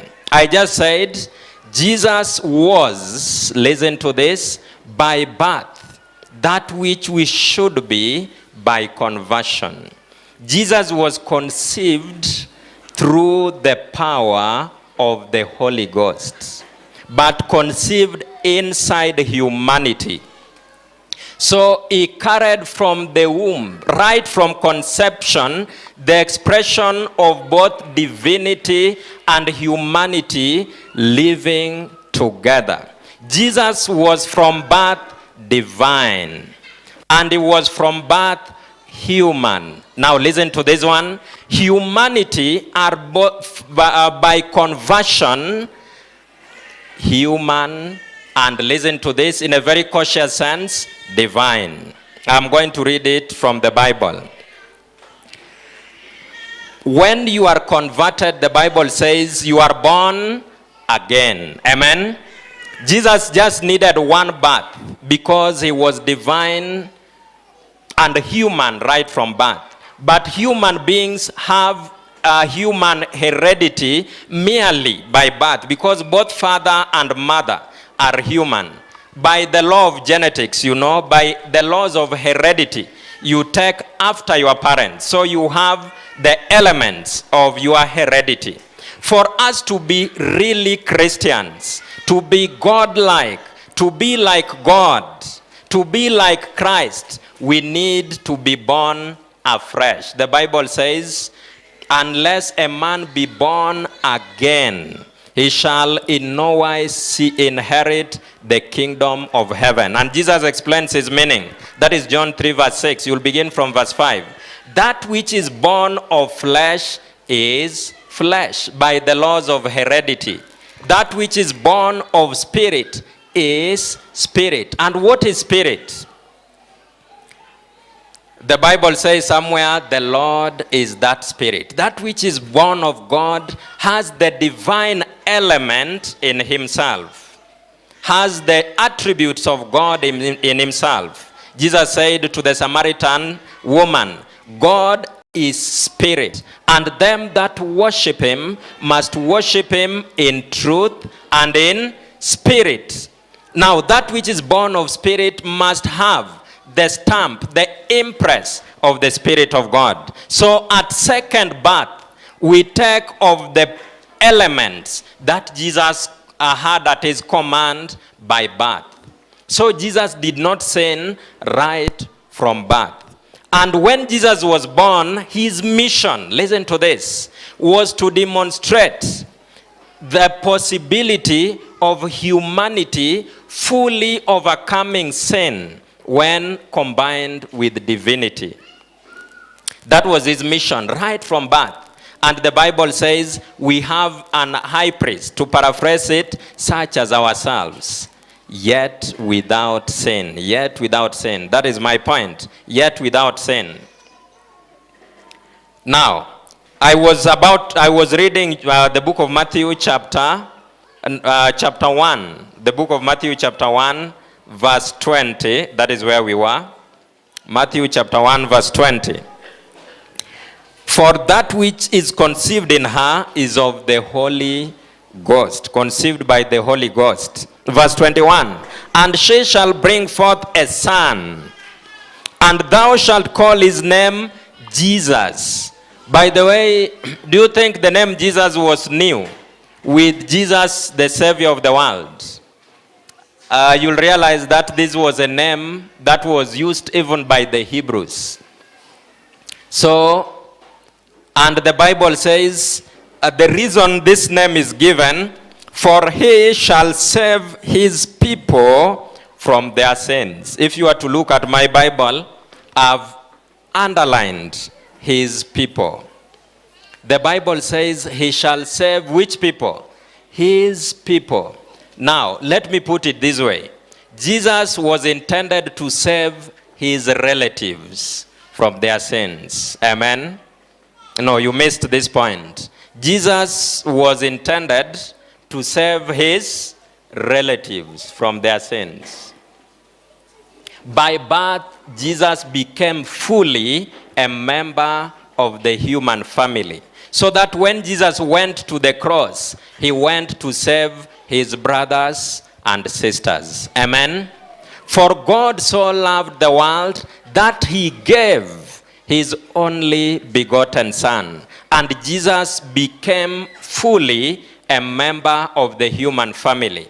When he went to the cross, we say again, he went to save his people, his brothers and sisters from their sins.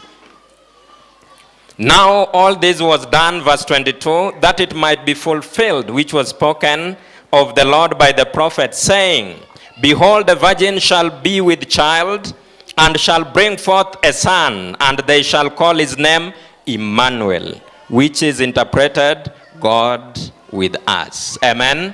I don't know if you people can feel the significance of that text. Do you really hear what that verse is saying? The Bible says the name of Jesus means God with us. Yani, God has chosen to be a member of the human family. God with humanity. I don't know if we are aware that there are other intelligences that God created. There are millions of unfallen worlds. And the Bible says that God has chosen to incorporate himself into humanity. And the Bible says, God with us. God among men, and God as a member of the human family, as one who is their brethren.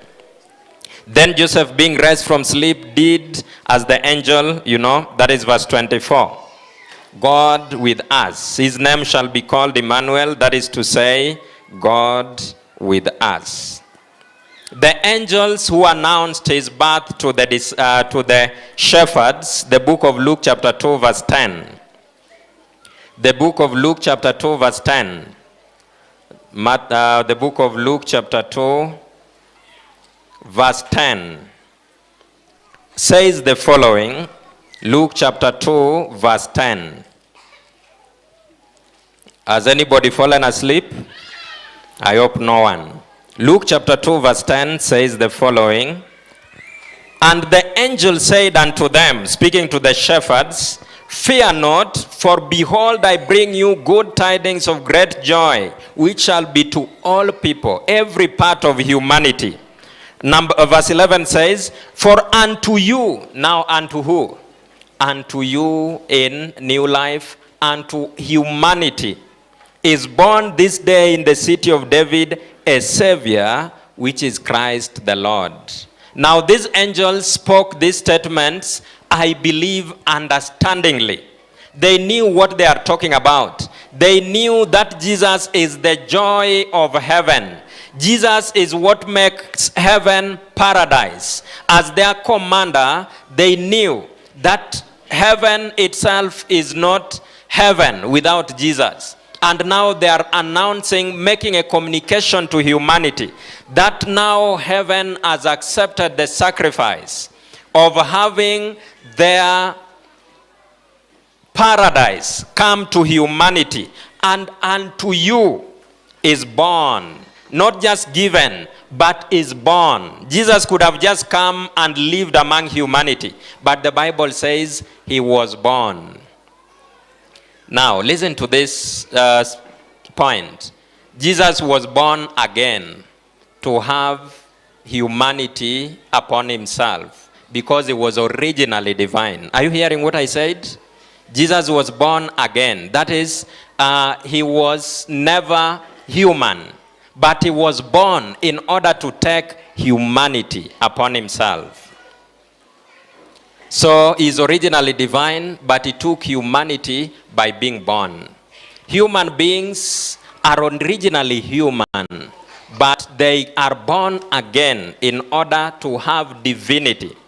Both should lead to the same thing. Listen to this. Namely, the overcoming of sin. Amen? When divinity and humanity are combined, sin should be overcome. For unto you is born this day, unto us, unto the human family, is born this day in the city of David a Savior, which is Christ the Lord. A Savior, which is Christ the Lord. When you read the book of 1 Timothy chapter 2 verse 5 says, there is one God and one mediator between God and man, the man, Jesus Christ. Amen. So Jesus, we have a man, we have humanity at the right hand of God, making intercession for God's earthborn children.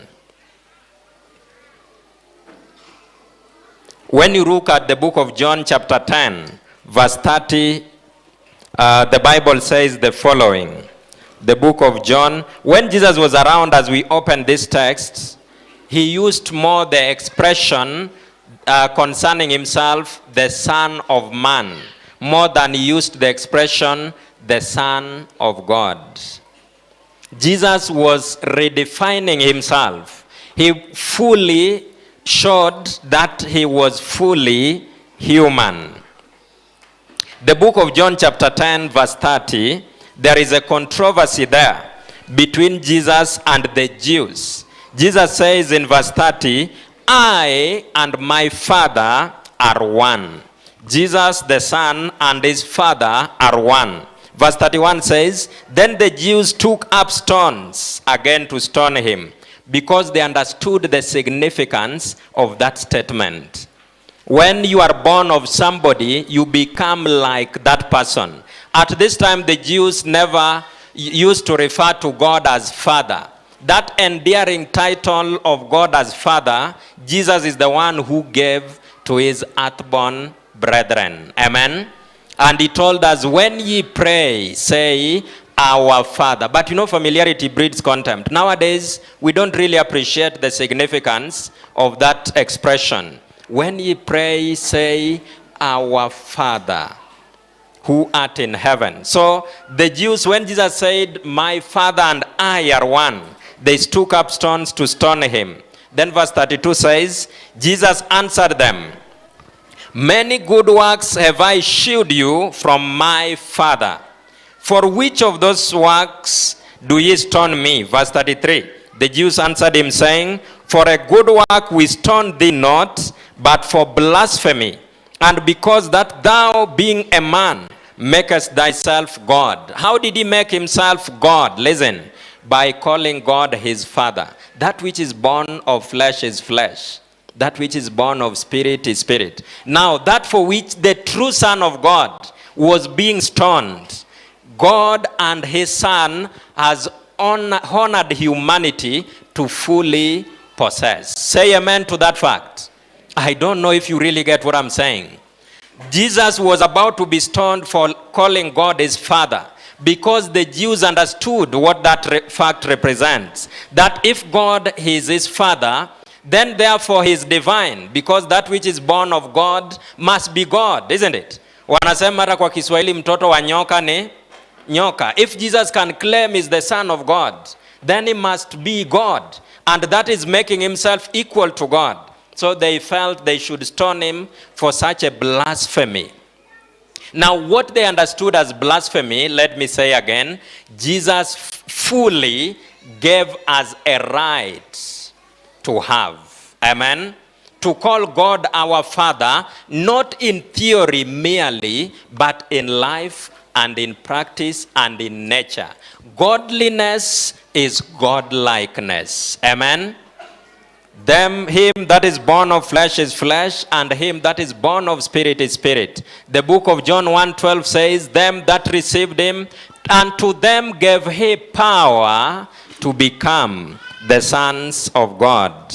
To them gave he power. There is power that comes with being called the sons of God. Don't just call yourself, don't just call God Father merely, but know by experience what that title represents. Verse 34 says, Jesus answered them. Now Jesus is quoting a text in the Old Testament and says, is it not written in your law, I said, ye are gods. Now that is God speaking to his children. And God in the book of Psalms chapter 82 verse 6 says, I said there is a place earlier on in that chapter where God calls his children gods. And I don't want to encourage you to call yourself a god. Allow God to do it. Amen? Yeah, because God knows that he has placed upon your nature. Know ye not, just lay a finger on this text. The book of 2 Corinthians chapter 6. Lay a finger on this text. And please don't allow yourself to be lost in this session. The book of 2 Corinthians chapter 6, verse 16 says the following. Why would God call his children gods? Because he knows that he is in the business of placing his divinity upon them. And you read Desire of Ages, and the Bible, the Spirit of Prophecy says, it was God's eternal plan when he was designing humanity, that he should dwell in them. Just like he said of old, thou shalt build me a sanctuary, Exodus 28 verse 8, 25 verse 8, that I may abide, dwell among them. The same sense, when God created humanity, he created humanity that he might abide in and among them.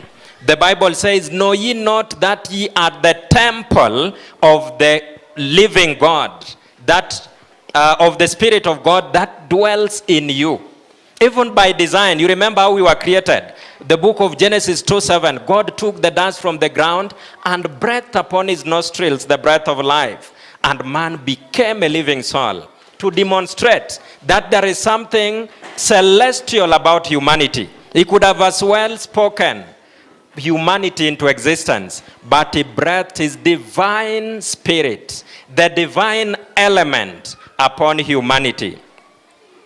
And whenever that divine element is missing, you can never be happy. The Bible says, there is no peace, saith my God, to the wicked. God designed us to be an abode for himself, just like the temple on earth. You know, many people think this is a temple. This is not a temple, this is a church. The temple in the Old Testament had 3 apartments, but more fully 2 apartments, the holy place and the Holy of Holies. And the divine presence used to come upon the Holy of Holies literally, upon the Shekinah glory. And the priest that ministered there interacted with the divine presence. So that is the same thing that repeats itself in humanity. Ye shall build me a sanctuary that I may dwell in you. God dwells literally in humanity when the will is yielded to the wisdom and will of Jehovah. Amen? That when we hold ourselves captive to truth, when we hold our will subject to the will of God, and we can say with Paul, I die daily. I die to my will. I die to my inclinations. I do not consult my conveniences, but duty and the will of God. Then the will of God will be expressed upon you.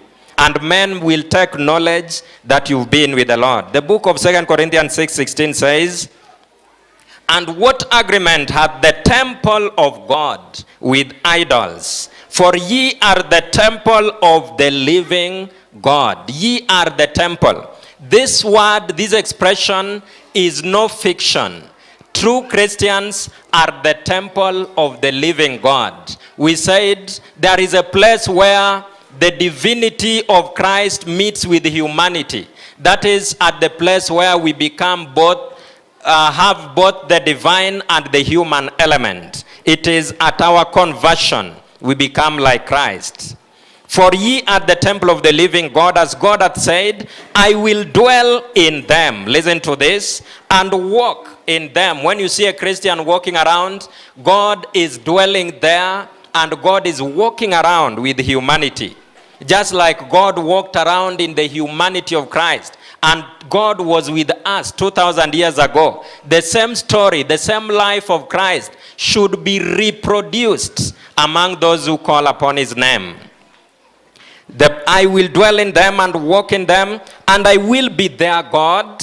Listen to this. And we said this expression means that God holds his very divinity in trust on our behalf. God is here saying, I will be God unto you. God is saying, all that which I am for you.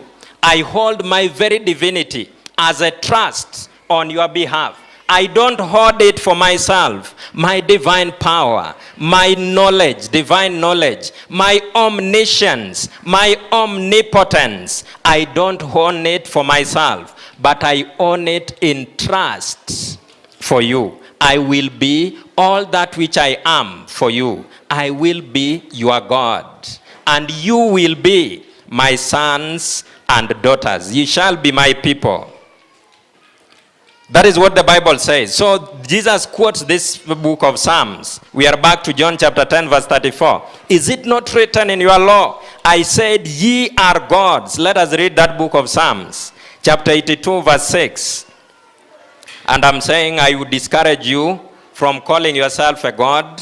Let God do it. For a man to seek his own glory is not glory. You know, Satan sought to be like God. Not in terms of the character of God, but in terms of his prerogatives. So, to be godlike, it is guiltless to strive for in character. But to be like God in terms of prerogative, that would be terribly sinful. The book of Psalms 82 verse 6 says, I have said, ye are gods. God says, as God, I have no mission from anywhere, and have declared ye are gods. And all of you are the children of spirit is spirit. But ye shall die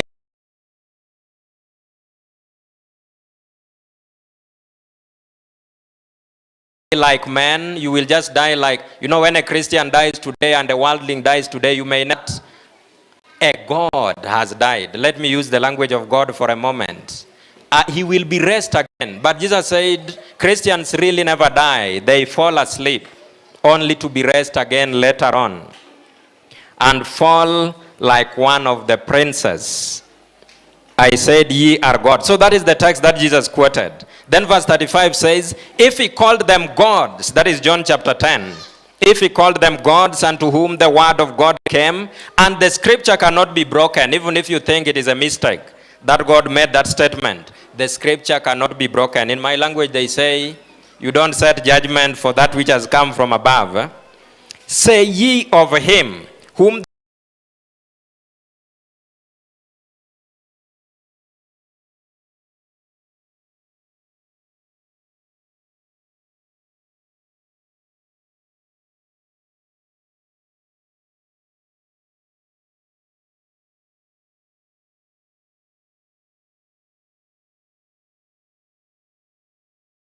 like God. The book of Luke chapter 22. I want to say this as we head towards a close.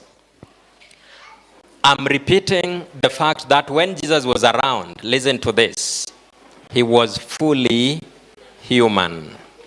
And he was as human as we fully are. He was as human as those who seek to overcome sin are.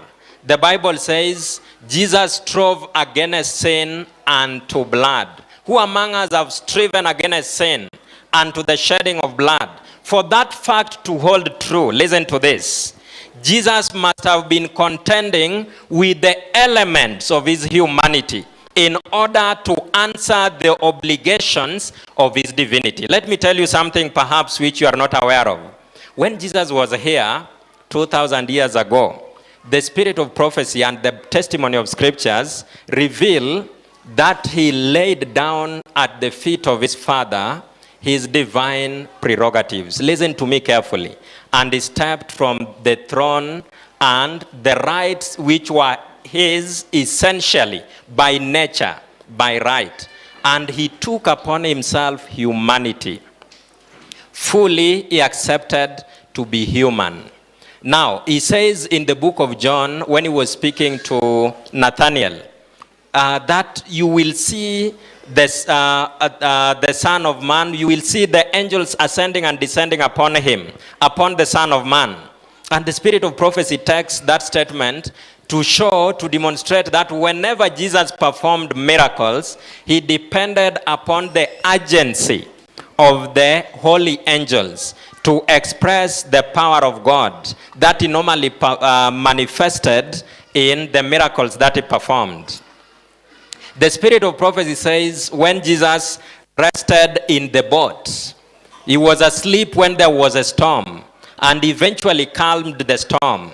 He did not do it as master of ocean and sea and sky, but he did it as a dependent upon God because he had faith upon his Father. As he was resting there, he was sure that whatever he will ask of the Father will be given to him. He knew that the divine right, which was his originally, whenever he sought it from God, it would be available. Say amen to that fact.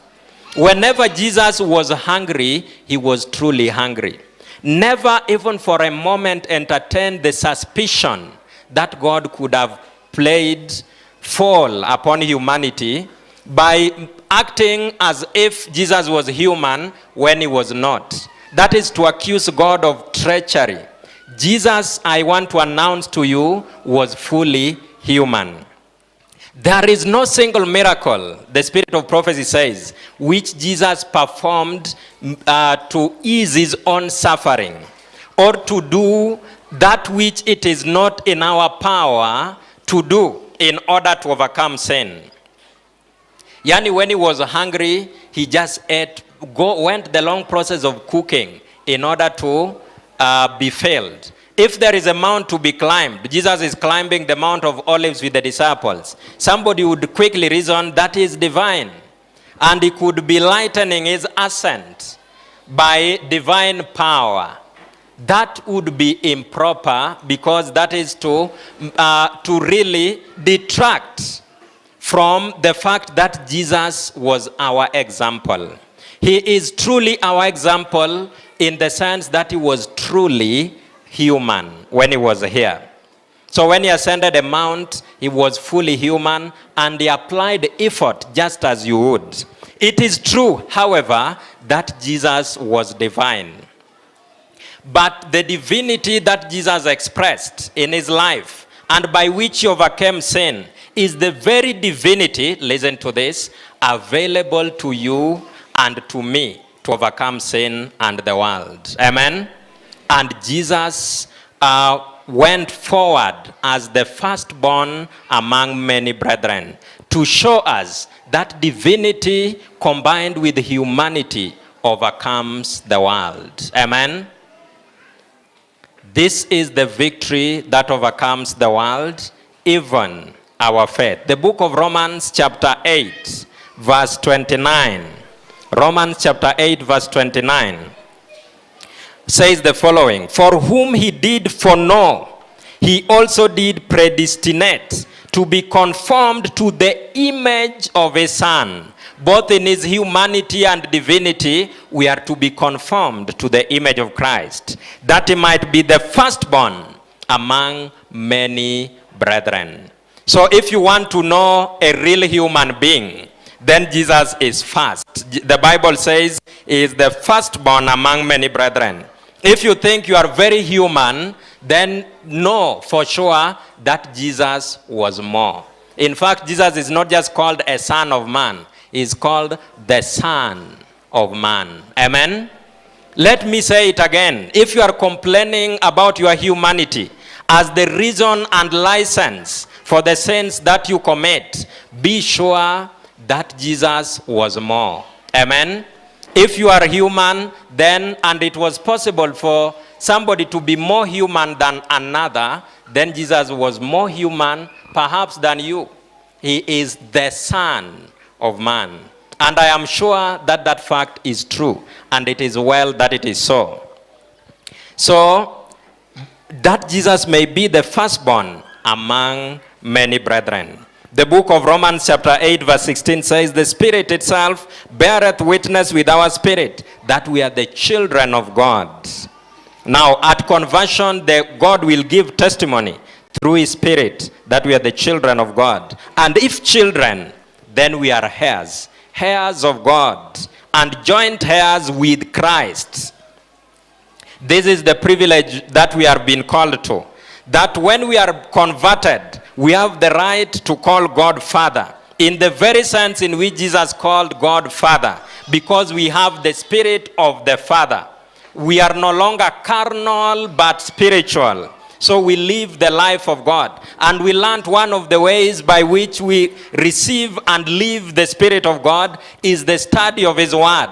Jesus said in John 6:63, the words that I speak unto you, they are spirit and they are life. Amen? And if children, then heirs. If we are God's children, now listen to this part. The privilege that is involved. We are going to be heirs. Heirs means inheritors. We are going to inherit all that which God owns. Say amen to that. I'm speaking no blasphemous statement. The Bible says if we are children, then in the veriest sense of the word, we will become heirs. I told my brethren when we were here during the week that there are only two eternities. Listen to this. It is not eternal death and eternal torment in hell. That does not exist in the Bible. There are two eternities. One is eternal life, a life that measures with the life of God, and eternal absence. You either have it all or you lose it all. And there is no middle ground. Even by coming to church and you are almost saved, we say being almost saved is not almost lost, but fully lost. Fully lost. So we need to count the cost. We need to count the cost. The Bible says, if sons, then heirs. Listen to this. People have fought over properties.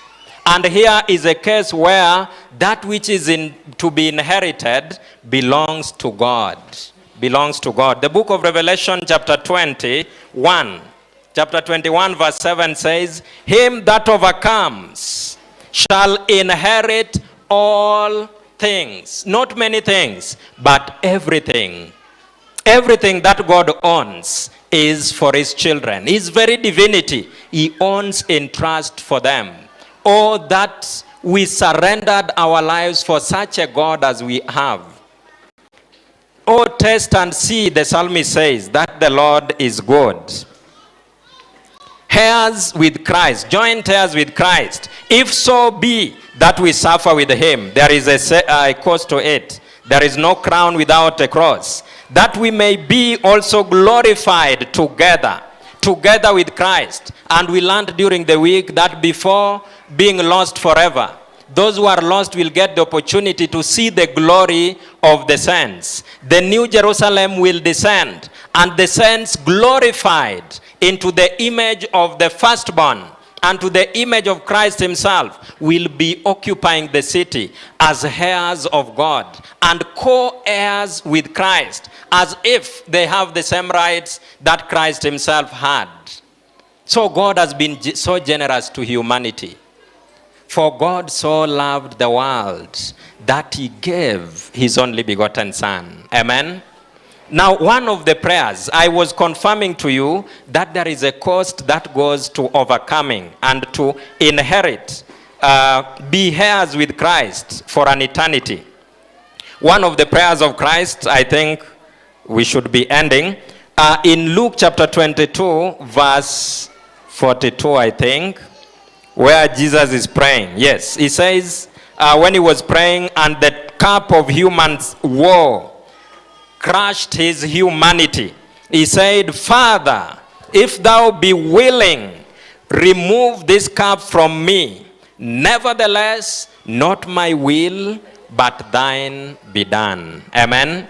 Not my will, but thine be done. This represents the fact that Christ was fully human. It shows in the last line that the humanity of Christ trembled at the cup that was before him, because he was about to taste second death for every sinner.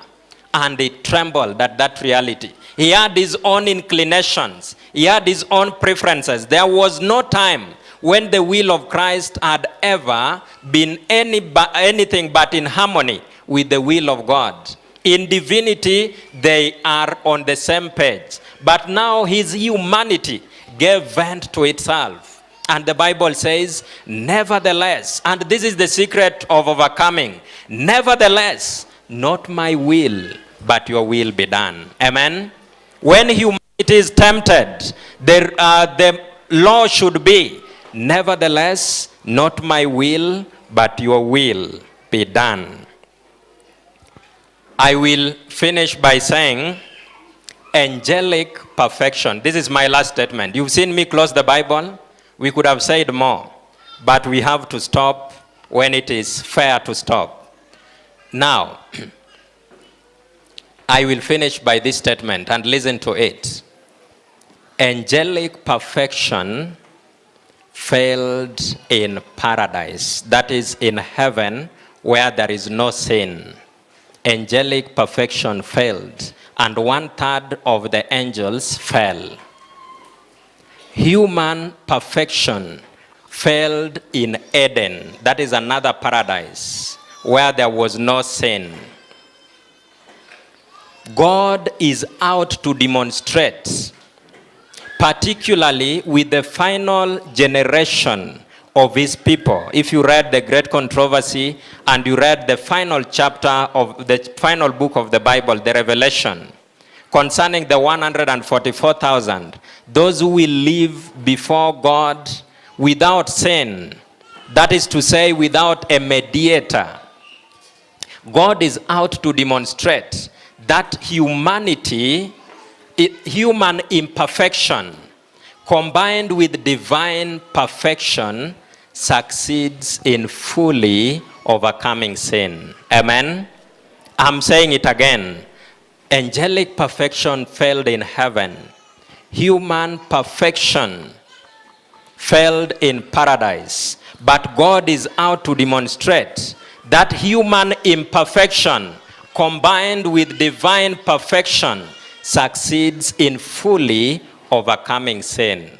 And God is going to succeed in that project. Amen?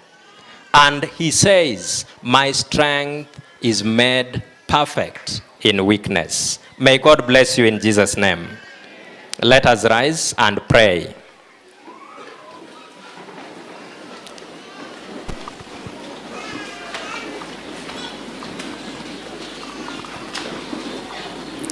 Thank you, Eternal Father, for your good word.